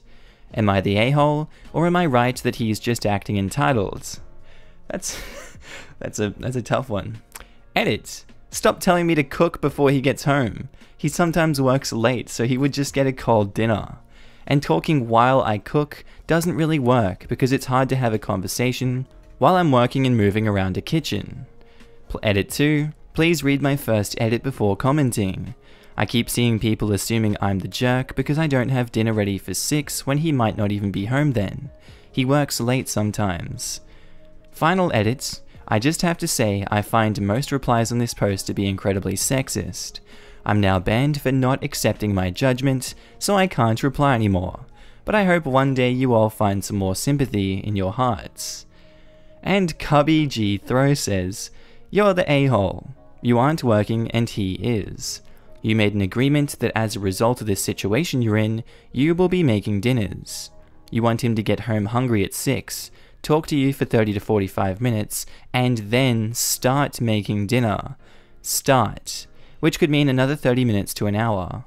So you're basically asking him to wait until at least 7 to 7:30 to eat, just because you want to sit and chat? He comes home from working out in public, on a job site, and would like to eat, which is reasonable. How pleasant can talking to a very hungry person be? If you had the meal ready at 6 when he got home, you could converse over the meal. You have the nerve to call him entitled for wanting to eat when he gets home from work on his schedule? He's not entitled at all. You agreed to do this. To address your edits, he is late sometimes. That means the majority of the time, he's there at or around 6 PM. On the chance he is late, he can text you, or you can just reheat. It's very easy to reheat meals. To your final edit, Most of the replies are not sexist. Regardless of the sexes or genders of the spouses in this post, the result is the same. You're the a-hole. Alright, and our next post is by DoodlyDude39, titled, Am I the a-hole for telling my mum to not have any more kids? I, 16 female, live with my parents and 11 siblings. I'm the 4th kid and the ages range from 20 to 1. We live in a 4-bedroom house, but it is so crammed with everyone in bunks and no privacy. My parents also put most of the responsibility of the younger kids on us while they lay down and watch TV. True, they can have their breaks, but they take them so often that I don't really get to be a teenager. Last night, after my mum told me to put J plus A, 3 to bed, I told her to do it herself as I need to study. She said that it is my responsibility as an older child. I lost my temper and told her that she can't take care of her 12 kids as it is, and that she should give up her dream of 15 children because she's depriving the younger ones of a better life. Am I the a-hole? TLDR, mum has 12 kids and wants 15, and I lost my temper and said that she couldn't have any more because she can't take care of all of them as it is. Not the a-hole. Her dream is only doable with you and the older kids acting as secondary parents. You need to put your foot down and refuse to take on the role. Maybe then, she will realize her dream is not only not doable, but is affecting the quality of life of the kids she already has. Exactly. We will never get to travel or take up a sport. Info. You're 16. Do you have a part-time job outside of the home? I work part-time at McDonald's to save for college. Yay! Go OP. So yeah, by the looks of things, they're doing their best to get out of that home, and it's going well for them. Now our next post is by Acceptable Nature 1. Am I the a-hole for letting my nephew call me mum? So a while back, my brother married a woman who had an 11-year-old son named Billy. A year later, my sister-in-law gave birth to a little girl. 2 years later, she gave birth to a boy. Billy, who was 14 by this time, was treated like an outsider. My sister-in-law and brother saw him as a burden who spoiled their picture-perfect family. If you asked my sister-in-law how many kids she had, she would say 2. Billy started acting out. He got involved with a bad group of kids and started getting into trouble. He started failing all of his classes. He eventually got into drugs and was suspended from school. My brother and sister-in-law were fed up with him. I asked my brother if Billy could spend the summer with me and my husband. We have a hobby farm and I thought maybe getting away from his life for a while could help him some. Well, they were more than happy to get rid of him, my sister-in-law's words. It was kind of rough the first few weeks. He had a lot of anger issues, but my husband kept his hand and mind busy doing work on the farm, and we both made sure that he knew he was loved and wanted. By August, he was a totally different kid. He wanted to keep living with us, but my sister-in-law insisted that he come home. After 2 months, he went back to his old ways due to his parents' indifference. They ended up sending him back to us, and he lived with us throughout high school. He ended up being an A/B student and kept up with a really good group of kids. He got involved in baseball and got a scholarship to a local university. He's 22 now and is in his last year of school. He's engaged to a really great girl. When he was 16, he started calling me mum, and he started calling my husband Pops. He never really had much to do with his mum, and he had nothing to do with my brother. He saw them on holidays when the whole family came over. His mum has tried to have a relationship with him in the past few years, but he has avoided her. On Christmas, sister-in-law was over, and for whatever reason, she opened my desk drawer and found a birthday card from Billy where he said, "To the best mum ever. Thanks for loving me and giving me a chance." She was devastated. She ended up texting Billy, confronted him, and asked him if she would be presented as mother of the groom at his wedding. He told her that he no longer considered her his mum, and wasn't even sure if he wanted her at the wedding at all. My sister-in-law is now insisting that I make it clear to Billy that I am not his mother, and that he is not to refer to me as such. My brother is also very upset with me. Even my parents are pressuring me to do what sister-in-law wants for the sake of peace. Honestly, I consider Billy to be my son. I count him in with all my children. I feel like telling Billy not to present me as a mother of the groom could possibly be misinterpreted as me saying that I don't feel like he's my son and I don't even want to take a chance of that happening. If he decides to present his real mum as mother of the groom, I will 110% support him. So, am I the a-hole for not respecting my sister-in-law's wishes?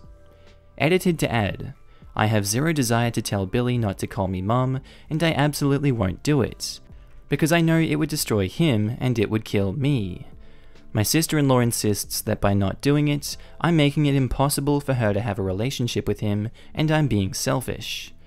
I've talked to Billy about it some. He doesn't like to talk about his mum at all. He basically just said that he doesn't see her as a mum and has for sure decided he doesn't want her at the wedding. I understand and respect that. Also, I just want to thank everyone who left such sweet comments. I've been so choked up reading them after all. Not the a-hole. She didn't even consider herself his mother. You saved this kid from a lot of rough crap he probably would have gotten into, and if he sees you as his mum, he should be allowed to call you that. Not the a-hole, girl. That's your son. Not the a-hole. She may have been your mother, boy, but she wasn't your mama. Ha! I don't know what movie that's from. Guardians of the Galaxy 2. Okay. I haven't watched it, sorry guys. Not the a-hole. Billy is 22 and clearly knows who he considers to be his parents. You took him out of a bad situation and gave him a second chance, and you did it twice. As for the wedding, does Billy have to present anyone as his mother? If he wants to, of course, he should. Maybe he should also have an honest talk with his biological mother and your parents about how he was treated and why he considers you and your husband his parents. Righto guys, our next post is by Throwaway FBGG5B. Would I be the a-hole if I, 24 male, stopped cooking for my 24 female girlfriends? I've been with my girlfriend, S, for 4 years. Living together for 2. Of the start of the relationship, I knew she was a picky eater. We would go to fancy restaurants and she would order the simplest things, or the same things over and over. It seemed weird to me, but I didn't really care. She can do whatever she wants. I only realized how annoying this is when we moved in together. Now I, on the other part, I'm the opposite. I like to try new foods, new tastes, and get a better idea of food in general. I also love cooking and have a culinary arts degree. I wanted to become a chef, but I didn't for other reasons. So you can assume that I do almost all the cooking at home. You can see where this is going. Only when I started cooking for S did I realize how much of a picky eater she is. She hates almost everything, even if she can't really taste it in the end product. To give you some examples, she hates cinnamon, she hates garlic, she hates any kind of spice, clove, nutmeg, etc. Yesterday, I was making a Spanish omelette, and she complained when I added the tiniest pinch of thyme in there. Because of all the ingredients I put in there, she is going to taste a pinch of thyme. I made a white chocolate mousse, and she complained when I laid it with Oreos and strawberries because she apparently doesn't like Oreos. No amount of zest can go into our food, whether that be orange or lemon zest, because it apparently tastes bitter. She hates spicy food. She only eats steaks or whatever well done. If there's the tiniest amount of pink in there, it's raw. I've destroyed so many good steaks in the past cooking them well done. I could go on about this she doesn't like, but we'd be here all day. Last night she asked me to cook dinner, but I refused. When she asked why, I explained that it's frustrating to cook for a person with the taste buds of a 5-year-old, and that she can order takeout from now on. So Reddit, would I be the a-hole if I stopped cooking for her? Not the a-hole. I'm not as picky as this, but I'm a similarly picky eater. I do my best to make my own meals, even microwave meals when I can. When I can't, I'm relatively young, my parents expect me to eat what they've made, and I either pick around the stuff I'm not fond of, or I just suck it up and skip. It blows my mind that there are picky people who bring others down like that. Righto, and our next post is by user AccountForThrow223, titled, Am I the a-hole for publicly revealing who my biological parents are on Facebook and kind of messing things up for them? I was given up for adoption when I was a baby by my parents who were 19 years old. Due to reasons, I was taken from my adoptive parents and put in foster care when I was 11, and remained in the system until I went to college. When I turned 18, I was given my mother's contact information by someone. I found out she was married to my biological father. They had public profiles on Facebook and Instagram. I ended up messaging my mother, who never responded. I then tried to message my father, who basically replied saying that he's sorry, but they would rather not have me in their lives. That it took them a while to grieve over giving me up, and that they don't want to go through all that pain again. Well, at this point I got pretty ticked, because I think it's kinda crappy they think they can prevent me from knowing the rest of my family. I ended up messaging my grandmother, my mother's mom, who was actually happy to know me. I met her in person and we really bonded. I also have 2 younger siblings, but I didn't contact them after what my father said. Well, 4 months ago, I saw my father's post of a picture of them at some church event and say, "My beautiful wife and our 2 amazing kids." This was on their church Facebook page. This was probably wrong, but I replied with a comment saying, "Don't you mean 3 kids?" I didn't really expect the amount of people responding to that as I did. There were a bunch of people my parents knew that started asking questions. I freaked out and deleted my comment. Oh no, OP doesn't know what they've done. So a can of worms have been opened up. Then I started getting DMs from people, including people I was related to. Later that day, my grandmother made a post confirming I was a child given up for adoption. So now I started making connections with some extended family and have been to a few family parties. My parents have been told they aren't invited unless they can accept me, which they haven't. The whole drama has kinda messed up with their lives and business. My parents are now apparently separated. I don't really accept that as my fault. Am I the a-hole for doing what I did? I almost don't want to read this comment and skew what the community thought, but I'm gonna do it anyway because it's... Jesus, this got upvoted and given so many awards. Yes, you're the a-hole. You intentionally disrespected their wishes. I get it. It sucks. I was put up for adoption myself, and even went through a failed adoption too. But that doesn't mean you get a pass on crapping on their wishes like that. That was pretty much the worst way you could have gone about things.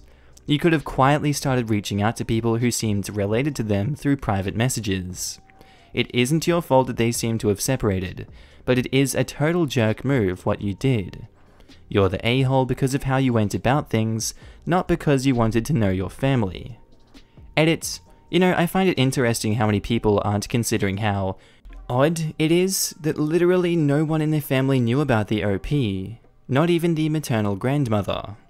How so few people are thinking here, how exactly did 2 19-year-old kids get pregnant and give a child up and even their parents didn't know? What kind of relationship did they have with their families that they had to keep something like that a secret? Why couldn't they depend on their family for support? But no, they were all, how dare they not want a relationship with that child now? And congrats on finding a loving family. Where was this loving family when 2 19-year-old kids felt that the best option for their child was to give them up for adoption?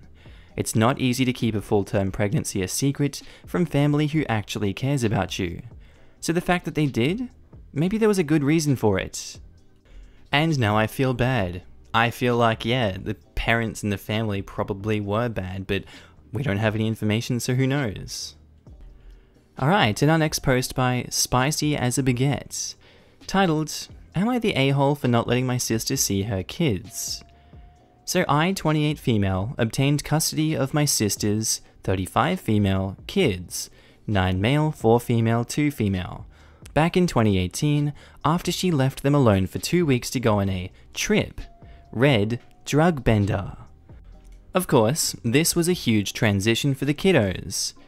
They had to be moved schools and daycares, and of course couldn't see their mum anymore. Now the kids are doing better and definitely lead happier lives. Recently though, my sister was released from prison and wants to see the kids again. She called me, begging to have a visit with them, and telling me that I could give them back because she was out of prison now. I've had a talk with the 9-year-old, and he says that he doesn't want to see his mum yet, and that he still hates her for leaving him alone. The girls have no memories of her, and the smallest one was only 3 months old the last time she saw her. I do feel like I could have helped them foster a better relationship with her, but I don't want to force the oldest into meeting her when he absolutely doesn't want to. Still, my close family has told me that the oldest doesn't know what he's talking about, and it's my fault the little ones don't remember their mother because I didn't take them to see her when she was in prison. They also told me that it's my responsibility to force them to meet her, even when they don't want to, because that's what's best for them, and they shouldn't grow up without their mother. So, am I the a-hole? Edit. I have spoken to a professional about this, specifically the oldest's therapist. They have advised that I should be up to him. I just want to know if I'm being a jerk to my sister. Also, I have adopted the kids and have complete full custody of them.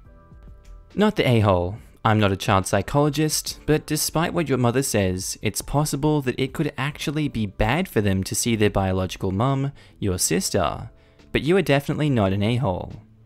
Not the a-hole. I am a therapist who has worked with kids in CPS family reunification and permanent foster placement / adoption. Please listen to the oldest's therapist and your nephew. He trusts you to keep him safe after all he has been through. If you go against his wishes, this could cause him and his sisters irreparable harm. Your family is invested in maintaining a family unit, not making sure that these kids have the best care. If there is any entitlement from their mum, then she is not ready for a visit or anything. If she is truly ready to make amends, then she will wait for him to be ready, earn everyone's trust, etc. If she isn't ready to do the work or acknowledge the impact of her actions, then no dice. Please protect them, even if it means going against the rest of the family's wishes. ETA. Wow, didn't expect this to blow up. My first awards. So honored. Someone asked below what should OP look for if bio parents were serious about wanting to make things right. They would respect oldest child's and OP's feelings / boundaries, be willing to work with the oldest child's therapist if appropriate, be willing to participate in supervised visitation, if son willing, be willing to participate in a recovery program, not just starting dry, not using, but really investing and participating in getting sober. This would be a start. Again though, the child has to be ready. Rightio, and our next post is by Substantial Horror 0. Am I the a-hole for telling my girlfriend she should find outfits like the ones my brother's girlfriend wears? Bro, come on. My brother is almost 2 years younger than me, but we are pretty close. His girlfriend is his age and a nice person, and she makes my bro happy. There are absolutely no feelings towards her or weird intentions from me. This argument between me and my girlfriend happened a while ago, before quarantine, when we were still able to see each other, and she hasn't really brought it up since then and seems to be over it. But I'm wondering if I was in the wrong, because I still don't think I was at all, and it's still bugging me. So my girlfriend has nice taste, and she has decent clothing, but she doesn't really shop at any particular stores. Most of her clothes are from Amazon, and rather randomly selected. She used to wear a lot of tomboy kind of clothes, like graphic shirts that were too big and baggy jeans. But that's changed now because I called her out on it. And I think she's able to find clothes that fit her better and kind of flatter her more. For context, she's kind of short and petite, so finding clothes that can fit can be a challenge for her, since most outfits marked as S or even XS tend to still be too big on her. This is relevant because my brother's girlfriend is about the same size as my girlfriend. I think my brother's girlfriend's clothes look really nice, and I've asked a few times where she got that outfit or where she buys her clothes from, because I think they'd look good on my girlfriend. Then I'd say to my girlfriend, hey, you should shop at X store, because that's where my brother's girlfriend gets her clothes. In fact, I'll take you there sometime. I did this maybe a handful of times. One time, we were all at my house, and I thought the pants that my brother's girlfriend was wearing looked nice. So I asked where she got them, and she said X store. So I went to the living room where my girlfriend was, and said basically what I wrote above. This time she got kind of snappy and said, I get it, okay? And I felt something was wrong, so I asked her if she was upset. And she couldn't really seem to explain why she was annoyed. She just told me that she'd felt like I didn't like how she dressed. I tried to explain that I didn't feel that way at all, but it didn't seem like she was buying it. Was I a jerk? My friends seem pretty divided on the issue. Edit, and to the people messaging me saying I must be gay for caring about clothes, I think that says more about how you view your masculinity than it does about me. You're the a-hole. I'm just curious how many other things you want to change about your girlfriend before she will finally be the person you want to date. Oof. And our last one for today by Gem7118, titled, Am I the a-hole for not taking one of my 3 kids on holiday? I have 3 kids, 14, 11, and 6. Me and their dad divorced 5 years ago. 3 years ago, I met my current partner, who is fantastic and the kids love. We've bought a house and there's lots of happiness. My ex was a narcissist. The world owes him everything and his multiple affairs are why we split. When I met my current partner, he kicked off and middle child went to live with him. Long story, however, not my choice. Lawyers, social work, etc. couldn't do anything, and if he was happy, I was happy. The ex has been disgruntled for years because I do have a good job, house and happy relationship. He's unemployed, living with the woman he had the affairs with and her kids, who he openly dislikes. The only way he can get to me is the kids, specifically middle one who hasn't been close to his dad, as the other 2 don't entertain it. Middle child, due to living with his dad, is slowly turning into him. I can't do right for doing wrong, he is treated the same as the other 2, but due to being the king of the castle at his dad's, this isn't good enough. Contact is ruled by an 11-year-old, even though I have court orders for access. X encourages him not to come and promises the world. It's getting increasingly frustrating as I send the 2 others every week as agreed. And the middle child is a no-show, unless there's something in it for him, e.g. a birthday, Christmas, an event where he'll get more here than he would at his dad's. This weekend, things came to a head when it was the oldest child's birthday and the middle one decided he would come for the day, act horribly because it wasn't his day specifically, and left early because the barbecue was over. He made the others cry. After he left, I cried. It's a horrible situation. Next year, we've booked a holiday to Disney World, Florida. This is not a cheap holiday from the UK, and likely a once-in-a-lifetime one for us all. We booked for all 3 kids.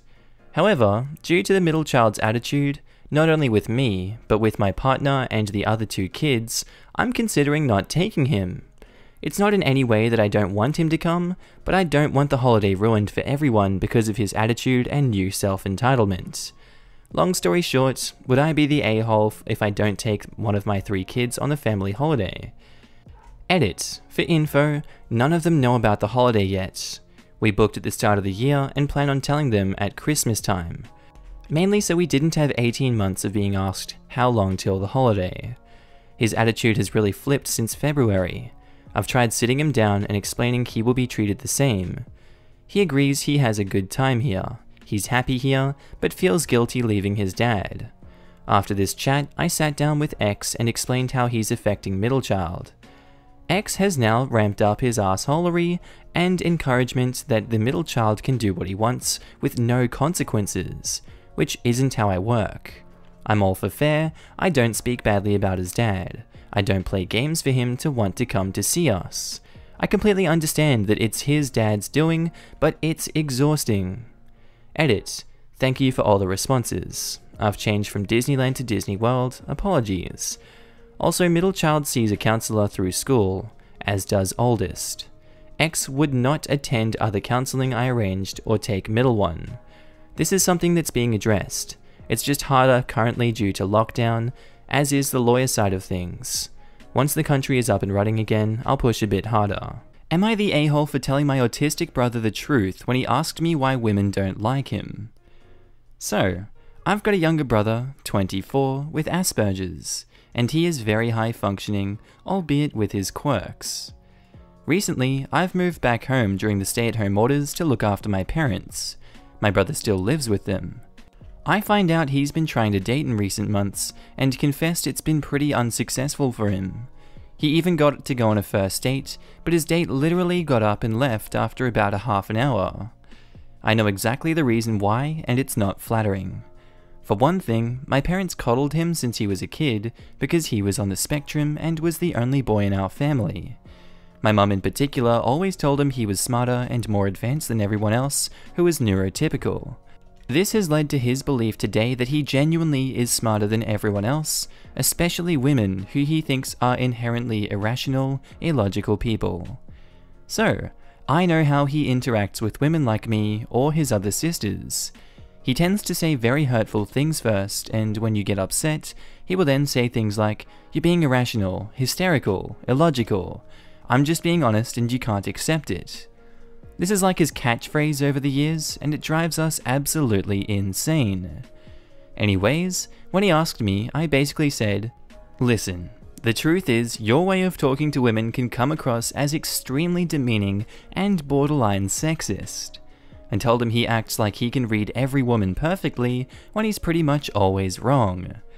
This struck the wrong nerve with him, and he later complained to my parents that I attacked him over things he can't control.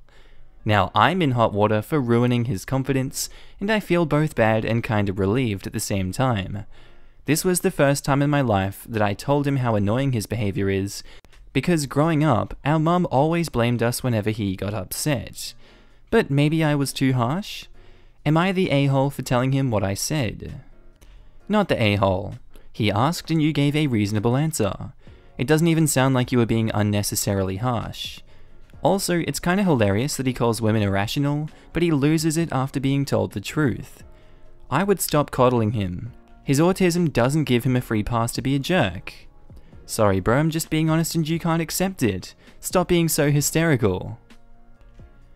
Our next post is by Catty Kebab, titled, "Am I the a-hole for telling my sister-in-law that she can't say her stillborn baby matters less than her living children?" As a background, my sister-in-law had 3 living children before her stillbirth, and then gave birth to another living child 2 years later. Her 4 Earth-side children have fairly common names, like Emma, Lauren, Sophie, and Andrew. Her stillborn daughter has a more unorthodox name, something like Solstice.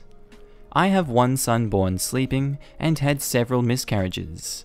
I have no living children, but I am a mum to a little boy up in heaven. Anyways, at Christmas, many of our family members got to meet their new baby for the first time. The subject of how his name was chosen came up, which led to my grandmother asking why their stillborn daughter had such an unusual name compared to their living children. My sister-in-law explained that they gave their daughter a guilty pleasure name because it mattered less. She said she wouldn't put her living children through the experience of having such an uncommon name, but that it didn't matter when it came to their daughter because she didn't have a life to live with her name. She even joked that she spent a quarter of the time picking out her daughter's name that they did choosing their other children's names, because it just didn't matter and they could do whatever. It hurt me to hear her say that. I've spent 6 years feeling like I have no right to call myself a mother and feeling excluded from the Mums Club because my son died from circumstances beyond my control before I even got to hold him. To have my sister-in-law, who I have supported through each and every one of her pregnancies, who I held and comforted through her stillbirth, say that her child didn't matter because she wasn't alive, that hurt. It felt very intensely personal. I was right across from her at the table, and she said it with no remorse. I don't care if it took her 5 minutes or 5 days to choose a name for her child. I care that she said it didn't matter. I haven't said a word about it since then, but I lost my job, I've had too much time to think, and I keep replaying the whole thing over and over in my mind. I've been stewing about it. I keep drawing away from her and I feel guilty, so I called her and told her that I had been really hurt by what she said. She was very callous immediately, telling me to get over myself and not to tell her how to live her life. I got very upset and told her she couldn't talk about her daughter like she mattered less, and she just outright said, "She does matter less." I just started to cry. I hung up and my husband consoled me for a while, but my brother called me to chew me out, saying I'd made his wife upset and she was already busy with their children and she didn't need to babysit me as well. I've gotten texts and calls from half of the family, most of them blaming me for not moving past my son's death. My own mother told me it was time to start pursuing new family planning options, and that I was taking my distress from my loss out on my sister-in-law. Reddit, am I the asshole for telling my sister-in-law that she can't say that her child doesn't matter? I'm gonna let you guys decide that one. Our next post is by user Grandparent Question. Am I the a-hole for treating my two daughters' pregnancies differently? When my oldest told me she was pregnant, she was still in college, unemployed, and the baby's father was refusing to be involved. I was not thrilled, but I provided all the help I could and took care of her. I was having a health crisis at the time, so I was very stressed out. I love my grandchild, but the birth didn't exactly happen in the happiest of circumstances. My oldest daughter ended up back in a relationship with the baby's father, and they are happy and stable now. My youngest daughter announced her pregnancy a few months ago, and the situation cannot be more different. She's married to her husband, who she's been with for several years. They're both financially stable, and the baby is clearly planned. I have had zero stress dealing with my daughter's pregnancy this time, and I've been generally happy about it. I was unknowingly proving I was more excited this time around, which I have since corrected. I also planned a baby shower for my youngest, which I didn't do for my oldest. My oldest is furious. I can imagine why, but I feel she should understand how different the circumstances were. She said some really hurtful things to me, and has prevented me from seeing my grandchild, even on the phone. I have already apologized a few times, but it hasn't made a difference. My youngest is now having some pregnancy-related health issues, and we're feeling very scared. I got a text from my oldest yesterday that if it were her having a health scare during her pregnancy, I would have probably celebrated. I broke down crying because I was so hurt. Am I wrong here? Not the a-hole, based on your version of the differences between pregnancies. I was like your oldest daughter, and my sister was like your youngest. While you are not the a-hole, your oldest daughter is probably feeling hurt and somewhat jealous right now. It can be hard to be the kid seen as the effed up. Even if you don't see your oldest that way, she probably feels that way, and watching how you've treated the youngest has exasperated it. Oldest could be handling it better, but she is probably feeling a storm of emotions as well. Sister competition is lifelong and can be rough sometimes. Did you miss the part where OP was having a health crisis at the time? She wasn't physically, mentally, or even emotionally in a place to support a young daughter who got knocked up, and she did it the best she could regardless of the circumstances.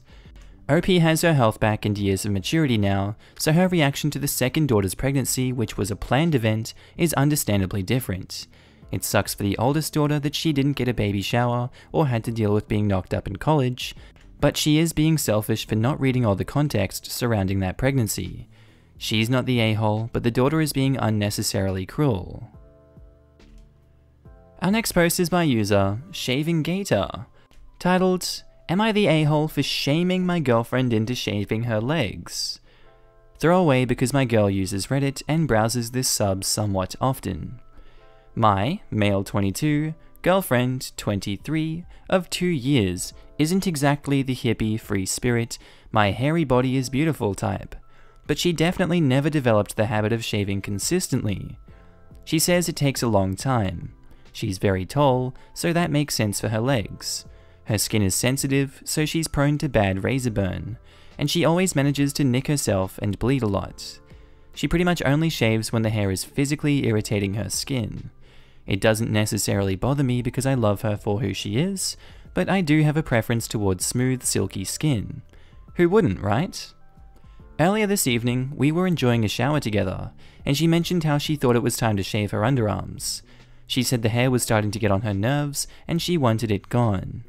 Once she finished that up, she turned to her legs and said something along the lines of, I think these are going to be up next soon. That hair is starting to bother me now too. Now, her leg hair was long, and even the lightness of the strands couldn't cover up how much was there. It was bad. So a bit harshly and sarcastically, I will admit, I said, yeah, you think it's time to shave your legs? How long has it been? And she looked at me for a moment, then started getting weepy-eyed. So I asked her what the deal was, and she said I thought it didn't bother you that I don't shave. It hasn't been an issue this whole relationship, and now I feel like I'm being shamed. I explained to her what I explained above, that I don't care that she doesn't shave, but I still prefer touching smooth legs and underarms. She remained pretty quiet, so I started trying to coax her out of the shower so we could finish up and be done. She refused, saying that she was going to go ahead and shave her legs. I just left the bathroom. A whole ass half-hour later, she emerged, presented her smooth legs to me, and has been sitting quietly since then.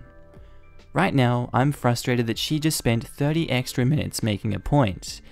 I'm frustrated that she's acting mad at me for agreeing that she should do something she already said she wanted to do, and I just have to know if I should feel bad and say sorry, or if I should just let her get her moping out and then move on. Every time I read stories like this, I am amazed at how men who are supposed to be in love with their girlfriends still manage to prioritize their preference for a certain body type or certain grooming habits over their girlfriend's own personal preferences and physical comfort. Even if you don't care about the trouble and pain shaving causes her, have you ever stopped to think that because her legs grow hair mean it's supposed to be there? That it's natural? That you shouldn't be such a spineless idiot and try to make her think that it's gross to have hair on her body? Good God. I'm also pissed off by the "she's acting mad." Dude, she is mad and she has every right to be mad. Apologize to her and pray that she ever lets you touch her again. You're the a-hole. Yikes. He literally said, "I don't mind, but," and then told us how he told his girlfriend in the worst way possible, making her feel bad, and then proceeded with the worst kind of apology he could make, the "I am sorry you feel that way, but I am right." And when she finally did what he whined about, he was like, "She took so long and was still mad at me? How dare she? It's not like I shamed her into doing something that ends with her getting hurt each time, but also with the extra hurt of what I said." And he wonders why she's still mad at him. It was like when your parents told you what you were wearing was horrible and made you change clothes, and now you are uncomfortable in clothes they complained that you weren't smiling. Jeez. Our next post is by user JazzLikeSugar5, titled, "Am I the a-hole for telling my husband I hate his mentally disabled brother and that I will never form a relationship with him?" There's a lot going on here, but I'll keep it as short as possible. My husband and I live fairly close to his parents, like 15 minutes away, and his brother has severe intellectual disabilities at age 36. My husband is a doctor, and with the pandemic, we have decided to live apart for the time being so he doesn't have to worry about accidentally infecting me. So now I've moved in with my in-laws and his brother. I love his in-laws like my own parents. His brother, however, is another story. He is disabled, but he has an incredibly foul mouth and very offensive opinions that he's formed from years of surfing deep corners of the internet. But he's disabled and is not all there sometimes, so I do my best to help out and keep my mouth shut. Last Saturday, I was going on a walk with him, daily exercise, when we were walking past the big grocery store parking lot. We see a dad and son loading groceries into their car, and my brother-in-law started yelling racial insults at them. They were Asian. I was horrified, and I tried to pull him away, but it was heartbreaking to see the look on the little boy's face and the exhausted/defeated expression on his dad's face as they drove away. I was so angry that night that I called my husband and basically told him that I will rent a hotel room myself because I can't stand another minute in the same house as his brother. It's been a week and my husband has told me he can't sleep because he's so upset over what I've told him. I admit I used harsh words and fully laid out my feelings. He said he still loves his brother and can't stand the thought of us never getting along. Am I the a-hole for telling him directly how I felt about his brother? I'm wondering if I should have just kept to myself. What do you guys think? Our next post is by user ForgotLife01, titled, "Am I the a-hole for saying it's your decision to my girlfriend for sleeping in the bathtub?" My girlfriend is an extremely light sleeper, and she needs to be very tired or drunk/high to sleep when I'm in the same bed. She can't fall asleep with me in bed. According to her observations, I move a lot in bed, which makes her move, and I snore quite a lot and breathe heavily. I am overweight, but not too much to be classed as dangerous. So I am 6 foot and she is 5 foot, so when I move, the entire bed moves, and wakes her up.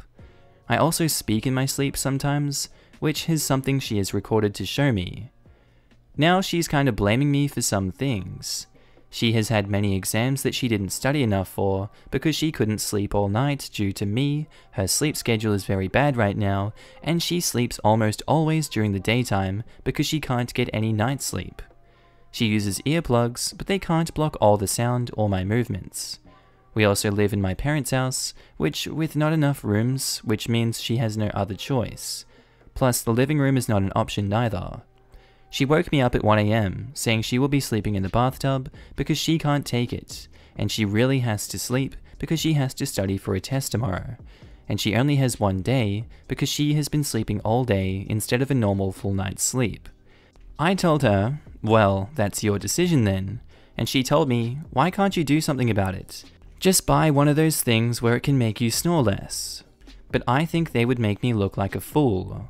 She said go to the doctor, but what will the doctor do to my movements and my snoring? Once she told me to lose weight, which kind of hurt my feelings, but she said it is for the best so I could stop snoring. She said she will be sleeping in the bathtub until I fix it. I told her, okay then, that's your decision, and she went on to call me insensitive, and that I don't care about her enough to do enough, and that I'm a jerk. Edit, once my girlfriend asked me to sleep on the couch during her exam week. My mum had to go to work in the morning, and she found me on the couch. She went up to my girlfriend and yelled at her, and said that it's not my fault that I'm snoring, and that she should put up with it. Ever since then, she sleeps somewhere else instead of asking me. Am I the a-hole? You know what, you should just look like a fool. Sleep deprivation is torturous. That is not an exaggeration. It's forbidden under the Geneva Convention to deny sleep to your captives. Your desire to look cool while you're frickin' sleeping does not outweigh her need to sleep.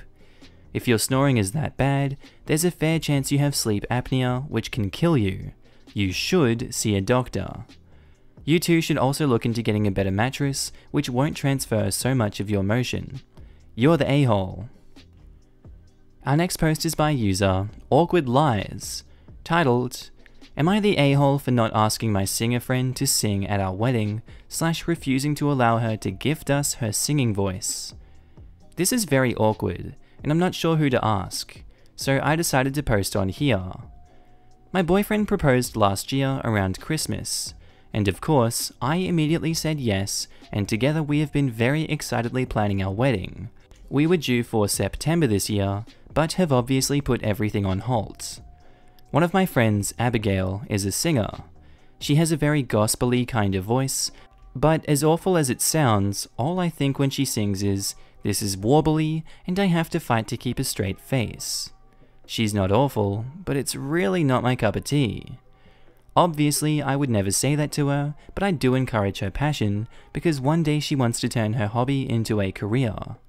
I always respond in the group chat with constructive feedback when she sends us voice clips, asking for it, and if it's very bad, I'll just stay quiet and not say anything at all. Now recently in January, a little-known music producer, I think, retweeted a video of her singing, and she is taking this as her sign that she is about to break it big. She asked why I hadn't asked her to sing in our wedding, and I answered her honestly that I want her there in a friend capacity, not there to work. She then said she insisted on gifting us this song to our first dance. I really don't want her to do this, so I told her I would need to square it with my fiancé, as we are all making this decision together. Thankfully, he was on board with me, and I texted her ASAP to say that fiancé wasn't keen on the idea because he really wants X band to play instead. She became upset in our group chat, and quite a few of my friends are texting me, telling me I should give her the platform and that I'm being a bad friend and an a-hole and that I'm being selfish. Not the a-hole. Here it goes, my friends. The second anybody you know hears about your wedding, they're gonna start telling you what to do. But it's your wedding, and if you don't want your first dance to be sang by someone whose voice you don't care for, you have every right to do something else. Put your foot down and let Abigail stay butthurt. Your wedding is about you, not her. And also, she's not gifting you her voice. She wants the attention, and for all your guests to hear her. She's not doing this for you, she's doing this for her, not the a-hole. Our next post is by user Washed Frame, titled, Would I be the a-hole if I report my co-worker's drug use to my boss after seeing him at an NA meeting? So, my brother-in-law is staying with us right now and was conferencing into his usual NA meeting from the living room. Our only home computer is a wired desktop in the living room. We usually clear out to give him privacy, but in this case, I forgot my phone somewhere in there and had to quickly go looking for it. I happened to go in right in the middle of someone I recognized as my co-workers sharing their struggles with drug abuse and strong concerns about potential relapse. We work in a job in which human lives are indirectly at stake, and to be compromised at any point during work is unquestionably a risk. We have once yearly drug testing, and once in a while we have random drug testing, but it's been years since I've been asked to do a random one. I've been really broken up about whether I should say anything though, because of course, NA is supposed to be private and confidential, and he hasn't relapsed yet, he's just concerned he might. I'm so broken up over this, but I can't talk to many people about it without raising suspicion about who it might be, which would be much worse than just quietly reporting it to the appropriate person. I don't know what will happen if I report him. It might be more frequent random drug tests, maybe they'll fire him, I don't know. It's a terrible time to lose your job. The guy is working a program and hasn't actually relapsed. We all have vices and problems. But I also know I would never forgive myself if he were to relapse and screw up his work in a way that risks innocent people who trust us. Would I be the a-hole if I report him? Our next post is by AmITheA Throwaway 252, titled, Am I the a-hole for not wanting my disabled sister-in-law to come live with us? My husband and I have been together for about 10 years. We have 3 young kids and a fairly hectic life, as you can imagine. My husband has a sister who has cerebral palsy. She's 38 years old, but cognitively has the development of about a 5-year-old. She can't really speak clearly, but she can make some sounds for common words to say what she needs. My husband can understand her better than I can, but I'm trying to get better. She's not permanently wheelchair bound, but she can't go upstairs or walk long distances, so she does have some medical equipment to help. She needs help doing everything for her basic care, from bathing to dressing to feeding. He obviously grew up with her, so he's very used to everything she needs. When we go to visit my in-laws, it always seems to me like their entire livelihood revolves around her. She also throws big tantrums when she doesn't get what she wants. There ends up being a lot of yelling from all sides. I find the whole environment so stressful and tense, but it's what they're used to.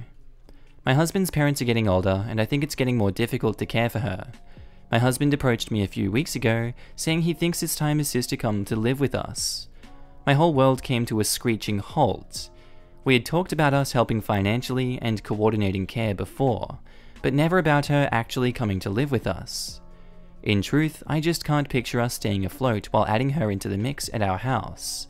We have 3 kids under 6. It's a madhouse here all the time already. If she lived here, we would need to have 3 kids in 1 bedroom.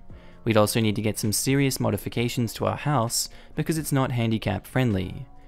Also, I truly think this would ruin the relationships we are building with our kids. I think my husband and I would have to spend so much time and energy caring for his sister that we wouldn't be able to focus on our own kids. This breaks my heart and is the big deal breaker for me. I suggested moving his family closer to us.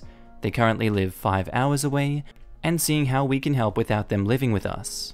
I said we needed to start looking into some appropriate assisted living facilities, and he flipped out on me. He said he promised his mum he would take care of his sister. She's his blood, etc. I understand it's his sister, but I also feel he has his own family to consider too, that he's completely ignoring in this equation. Obviously, this is a big screw up on both of our parts to not discuss this in detail much earlier on. I can't picture us managing this with 3 kids, and it just makes me sad to think of us 30 plus years down the road when we're empty nesters, and always having his sister there by our side. To be honest, if I knew his sister was coming to live with us forever was a total mandatory for him, it might have meant the end of our relationship. Edit. Wow, this post blew up a little bit. Thanks for everyone's replies. I am reading through them, and it's helpful to see from all sides. I do want to clarify that it's not that we hadn't talked about this at all. We had talked about it, but the extent of support we had talked about was financial support and coordinating outside care. We had never discussed her coming to live with us. I understand it was a miss to not discuss that overtly, but it felt like we had a solid plan before that about helping in all other ways and getting her proper care as she and we get older. So I think this has been a change of heart now that it's becoming real. She's his blood, but you're his spouse. Once he married you, he committed to you as his future. Not that he was to abandon his family, but your feelings are now paramount in his new life. He absolutely must give fair assessment to your thoughts on anything that affects the household and your family to this degree. You are not the a-hole. He wants this, but I want to know, seriously, how much he will be the primary caregiver and how much he expects you to do. Even if he does plan to take care of her exclusively, she still becomes a huge disrupt in your lives and household. Will you still be able to go on vacation together? Will someone always need to be in the house with her? Will her loud nature make you all unhappy? Will this turn into a bitter household? Stand fudging firm on this. Tell him, as you have, that you are willing to compromise so that your family becomes a part of her caregiving, by living nearby, by contributing financially to an outside care facility. But do not let yourself contribute to the unhappy collapse of your own home and marriage by taking in someone you do not want to take in. Again, you are not an a-hole. Our last post for the day is by user Pete the Doughboy, titled, "Am I the a-hole for not renting to friends/family?" I'm a landlord in a relatively small city in New England, less than 15,000 year-round residents. I inherited several rental properties, but my company has been steadily growing so that we are now the largest property holders in the city and control roughly 60% of residential rentals. This problem has cropped up over the years, and I always feel very torn about it, as I can see both sides of the argument and thought I would see what the internet has to say. I never rent to friends and family, no exceptions. In the beginning of my career, I leased an apartment to a friend who wasn't the most qualified, and subsequently lost her job. I gave her way more slack than I normally would give anyone, but at the end, she ended up owing almost $8,000 in rent, and I had to evict her and her family. It obviously destroyed the relationship, hurt my business, and I was vilified to mutual friends. Since then, I have never done it again. The issue is that it is a very tight rental market. Our city has a shortage of rentals, and we often receive 50+ applications for a 2-bedroom apartment. A few times over the years, I've been approached by friends who needed a rental, people who are qualified, have good jobs and great history with other landlords in the city, people I would happily rent it to if they weren't my friends and family. Am I the a-hole for not renting to them just because I know them? I feel like I'm stuck between a rock and a hard place. I just value my relationships and this dynamic, them owing me $1,000+ a month, / calling me to chat, and oh, their faucet is leaking, oh, crazy. That would almost certainly change things between us. Let me have it. Am I the a-hole? Am I an a-hole for telling my husband to grow a pair? So, my husband and I have been together for 16 years, married for 11. He has always had a pretty low pain tolerance, though he won't admit it. Once he accidentally kneed one of our toddler's Hot Wheel cars, and it put him out of commission for the entire day, although nothing was broken or even bruised. I've become alarmed many times at his overreactive responsive to things like stubbing his toe or hitting his funny bone on something. He will literally moan and whine and shout out in pain over the most minor stuff. I always thought it was a quirk of his, not too major to actually have a conversation about, until yesterday. I have what my doctor believes is Crohn's disease, and I've been in the thick of a nasty flare-up for the last few days. For those of you unfamiliar, it's an inflammatory bowel disease and causes diarrhea, vomiting, etc.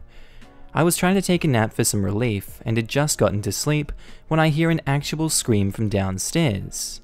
I jump out of bed and find my husband clutching his hand. I asked what happened, and he told me he pinched his finger in the baby gate. I looked at it and it wasn't even red, no broken skin. I told him he woke me up with his scream and probably also woke up our son, and he said he couldn't help it just hurt so bad. I said, you know what else hurts? Crapping my brains out all morning and not being able to take a nap because you're being so loud over a minor mishap. He got really offended and said that I wouldn't like it if I pinched my finger either, and I said no, I sure wouldn't, but I also wouldn't scream my head off. I didn't even do that when I was giving birth to a 9-pound baby unmedicated. He said, well, your body was made to do that. I'm not made to get my finger stuck in a baby gate. That's when I rolled my eyes, told him to grow a pair, and went back upstairs to try and rest. Yes, I said it out of anger, but my husband is acting like I emasculated him horribly and insulted him to his very core, and is barely speaking to me. I'm not in any hurry to apologize, especially since he didn't for waking me up when I'm dealing, pretty silently, with objectively more pain than he was. ETA, I can pretty definitively say that he doesn't have an underlying medical condition. He has to go get medical checkups for work regularly. I honestly agree with most of the comments stating that he just wants attention. The overreaction ramps up when I'm having a flare or when we're at a big family gathering or something. NTA. Either he is using it as a way to get attention, most likely, or he needs to talk to his doctor about it. It's definitely not normal to have that low of a pain tolerance. Not the a-hole. His low pain tolerance isn't the problem, it's his reaction to it. You can control your reactions to things. I'm sure we've all been in a situation where you hurt yourself and go to involuntarily swear, but realize you're around a child and stop yourself. When he screams, he's making his pain everyone else's problem. He needs to be an adult and control his responses. Pop psychology. I'm betting Mum gave him lots and lots of love and attention when he vocally expressed that he hurt himself.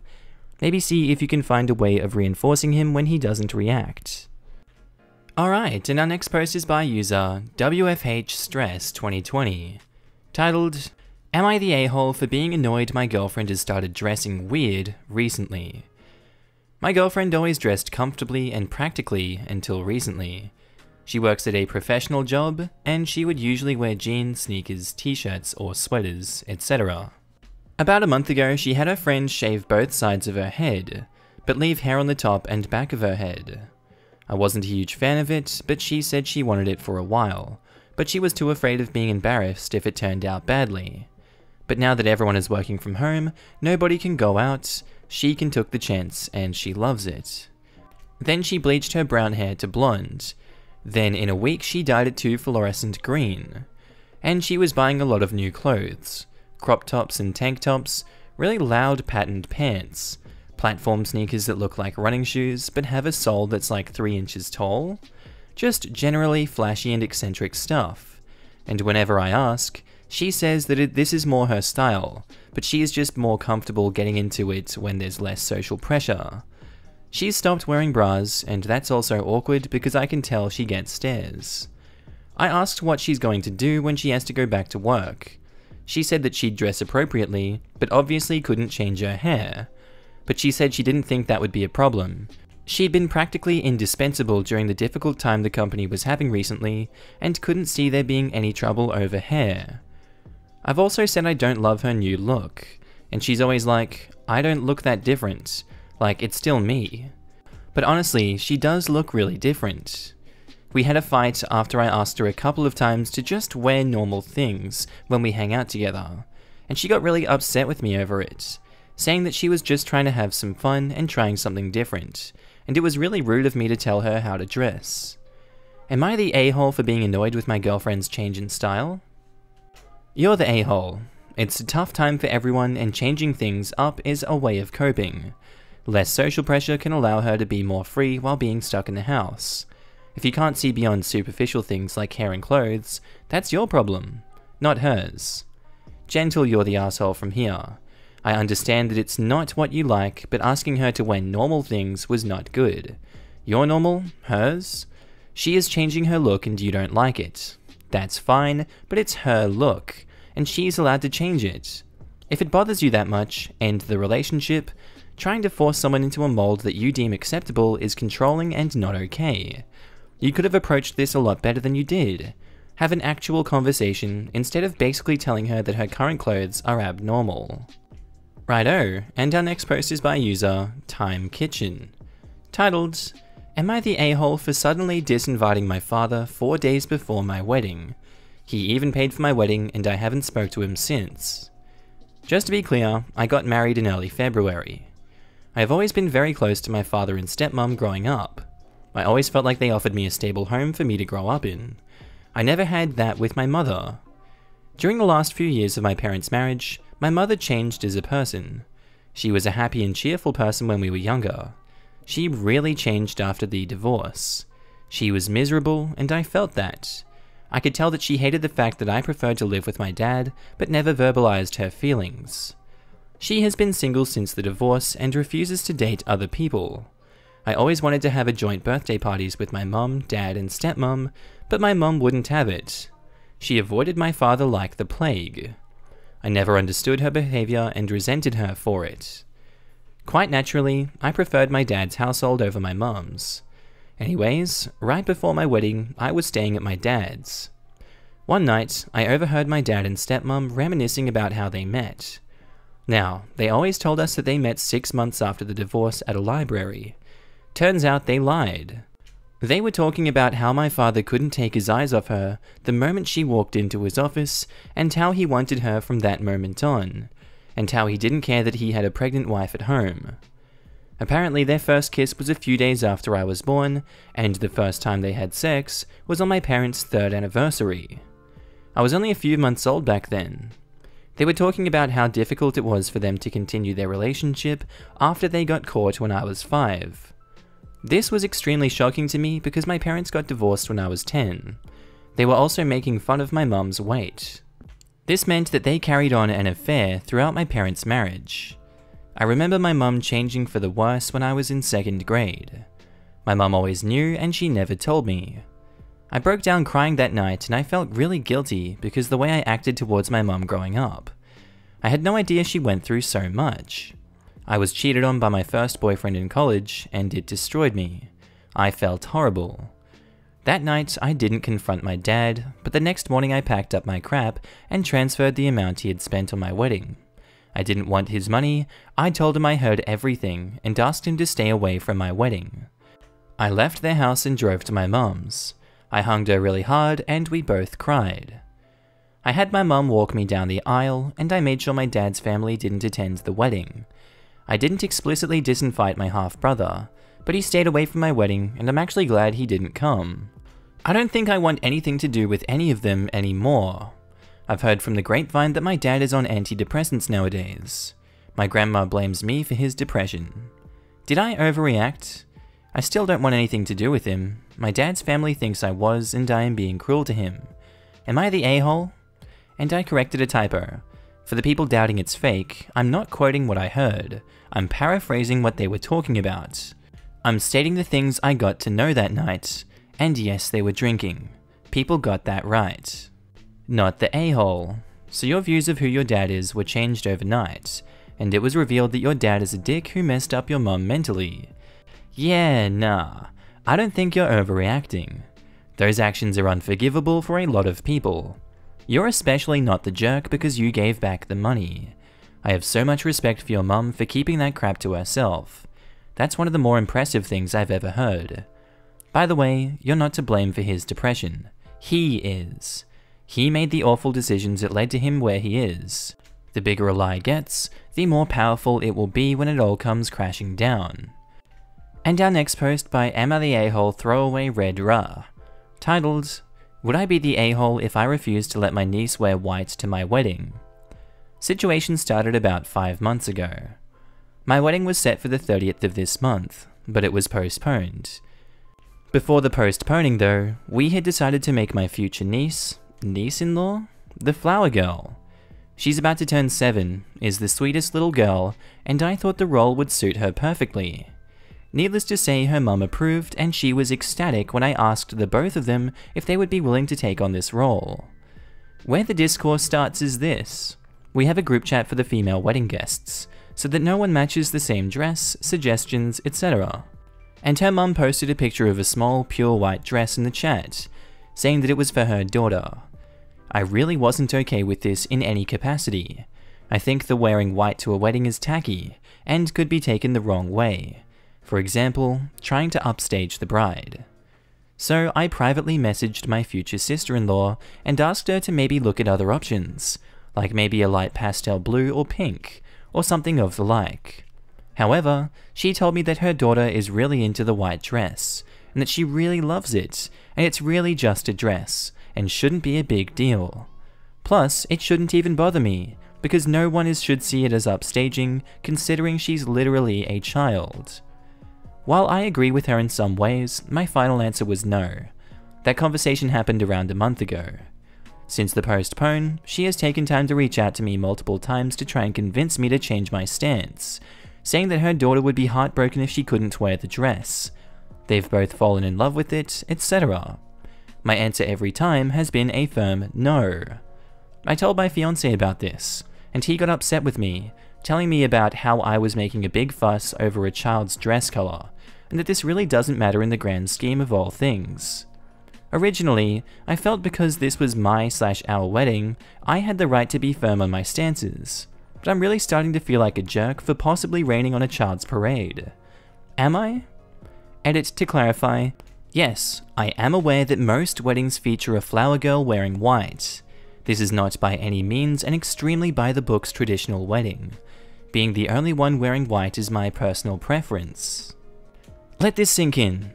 She is 7. She is 7. She won't steal the thunder. No one will confuse her for the bride. I won't give a judgment, but come on, she's 7 and the flower girl. Alright, our next post is by Too Much Sauce Bro, titled, Am I the a-hole for not wanting to lie about having a baby with a lesbian? So I, 30 male, had a son with my ex when we were teenagers. We were 15 and 16. My son is about to turn 15 in May. We did not intend on having a child that young, but we decided to make it work. It was a wonderful decision and I love my son so much.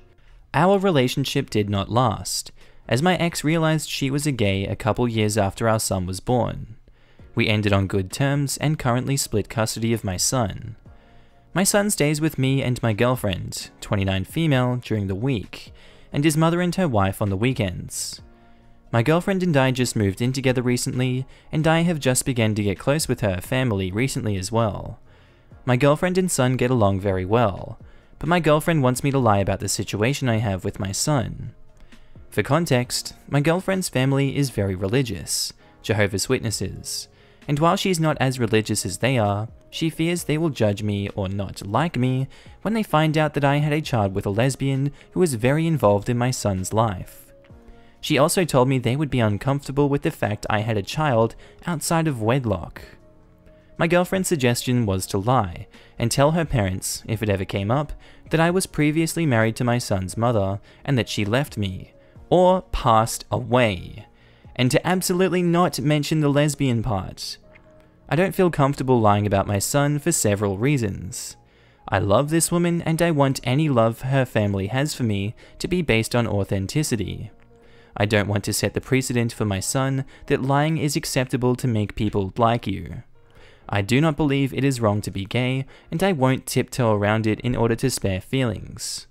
My son is a valid and legitimate person whose story matters, and I won't erase that because it is a little different than most people. My girlfriend is really upset with me, and says that it isn't a big deal and that my son doesn't even need to know. She is hesitant to let me spend time with her parents now, and after this stay-at-home order is over. Am I the asshole? So Skungle's Suck says, you don't need to lie. Your ex's sexual orientation is of no business to anyone. You were together and now you aren't. It's that simple. I certainly wouldn't be making up lies, especially one where my ex is dead. I mean, Jesus Christ. Not the arsehole. There's perfectly acceptable ways of acknowledging your ex without bringing her sexuality into it at all. If she cares so much about her family's approval, then maybe she should just live with them. This kind of fear or behavior would be an early warning sign that she's dependent on her family's approval to the point she's asking you to lie. That isn't what sounds like a healthy relationship to me. As a former Jehovah's Witness, the desire to stay somewhat acceptable to your family is strong because they cut you off if they deem you as a sinner. This is very challenging to someone who was raised in a cult. It's scary to be rejected this way. Alright, and our next post is by user Ferret for Life, titled, Am I the a-hole for secretly giving my daughter fattening smoothies? What the fuck? I'm a single mother of 2 identical twin girls that are 15 years old. The daughter I'll be talking about is Kylie, and the other is Amber. Fake names, obviously. It started a few months ago when I noticed Kylie would eat less at dinner. I began to get worried when she was completely skipping dinner, always making excuses like, I feel sick, or I don't like it. Eventually I would sit her down so she wasn't allowed to leave until she finished everything on her plate. Surprisingly, she obliged easily, and this was the routine for a couple weeks. I thought her phase was over as she would eat everything without a hassle. One day, Amber told me that Kylie hasn't been eating at school and throwing up after dinner. I was very worried, of course, and immediately got a therapist and a doctor's appointment to check her health. The doctor said that she had lost a bit of weight, but it wasn't threatening at the moment, but she would need it managed and checked regularly. She had a therapist appointment 2 to 3 times a week. Not much came of it, and after about a month, she was thinner and weaker. It was horrible. I just wanted to help her. She fainted at cheer practice and hurt her hip, and this was my breaking point.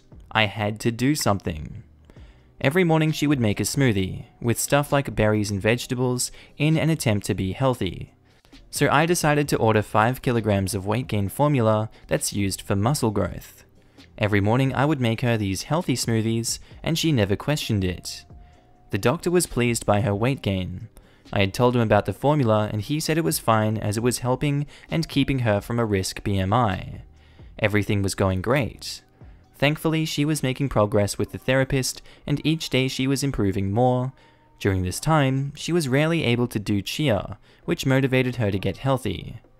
One morning, I was careless and left the bag on the bench before rushing to work. I thought it would be fine as Kylie rarely ever goes into the kitchen, and she had to leave to go to school, so anyways. I was wrong and she found the bag. She refused to talk to me for 2 days, and I was scared she would get sick again.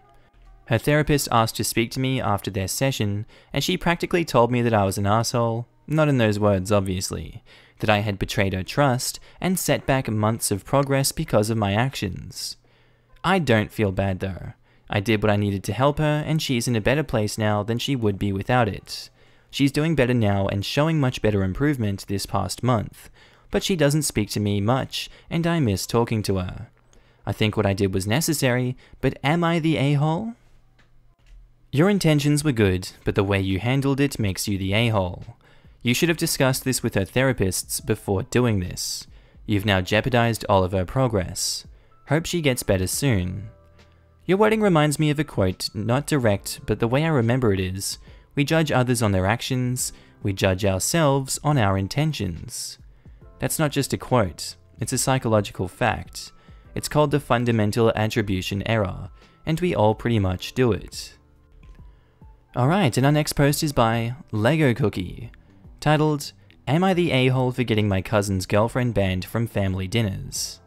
So, my boyfriend, 19 male, has been dating me, 19 female, since we were 14. I'm close with my uncles, aunties, cousins, and grandparents. We get together often to hang out, celebrate holidays, and eating out for birthdays. We eat out like every month together. My boyfriend almost always comes with me. My extended family and him love each other and consider each other family. At our dinners, either I pay, my parents pay, or me and my parents both pay partially for whatever I order. My boyfriend pays for what he orders. Whenever the two of us go on dates, we both pay for whatever we order most of the time. We both like this arrangement. We both work and have very close salaries. My cousins, 32 male, girlfriend, 33 female, have been coming to these dinners for the past 2 years. However, the past year she's been rude and sexist, in my opinion, to my boyfriend. It started with her passively aggressively loudly talking about how guys who are good boyfriends always pay for the girl's order. She also would announce how she's ordering certain expensive items and drinks. She started telling my boyfriend at dinners that he should be paying for me. She got more and more rude about it, telling him he doesn't deserve me. She once went to confront him about it when he went to the bathroom. I tried talking to my cousin about it, but he just says he can't control her behavior. I try defending my boyfriend to her sometimes when she makes these comments, but it doesn't stop. So I talked to some family about it and they agreed that she was being really rude. They told my cousin to get her to cut it out, but she kept doing it. After she confronted him, my family decided my cousin's girlfriend wasn't welcome to the dinners anymore until she apologizes. My cousin is now furious at me, calling me a snitch and saying how unfair it is a dumb teen relationship is getting priority among our family over their adult relationship. He has been cold to me since. I wasn't setting out to get her banned, but this is what my family decided. I love my boyfriend and I want him to feel comfortable. I also love my cousin and I know how great it is to have your significant other close with your family. So I guess the OP wants to know, are they the a-hole in this situation? And QWERTY-ish007 says, not the a-hole. If a 33-year-old can't be civil to a teenager, then they should be banned. The cousin also doesn't know what a snitch is. How can you snitch to someone about something that is happening right in front of them? Not the a-hole. Alright, and our last one is by Clear Chest, titled, Am I the a-hole for possibly encouraging my son to break up with his girlfriend and telling him I have regrets about marrying his mother/my wife? How can you make that one not the asshole in this situation? How? My son will be starting college this fall. He will be attending a school out of state while his girlfriend stays home to attend college. Because of the distance, they have been discussing whether or not they will try to make things work, and they have struggled to make a decision. He asked his mum and me what we thought he should do, and for a long time, I refused to advise him other than to make some very high-level comments and generalizations.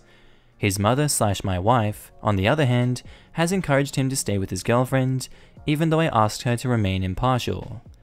My son continued to ask me for my opinion, and because his mum weighed in, I felt like he needed to hear my perspective. This is because my wife has used us as an example to show him that high school sweethearts can last. She's not wrong, but she has only given one side of our story to our son, and I felt he needed to know my perspective, which I have not shared with our kids until now. To make a long story short, we were high school sweethearts, but in many ways, I regret choosing to make a commitment to my wife when we were so young. We had a similar issue.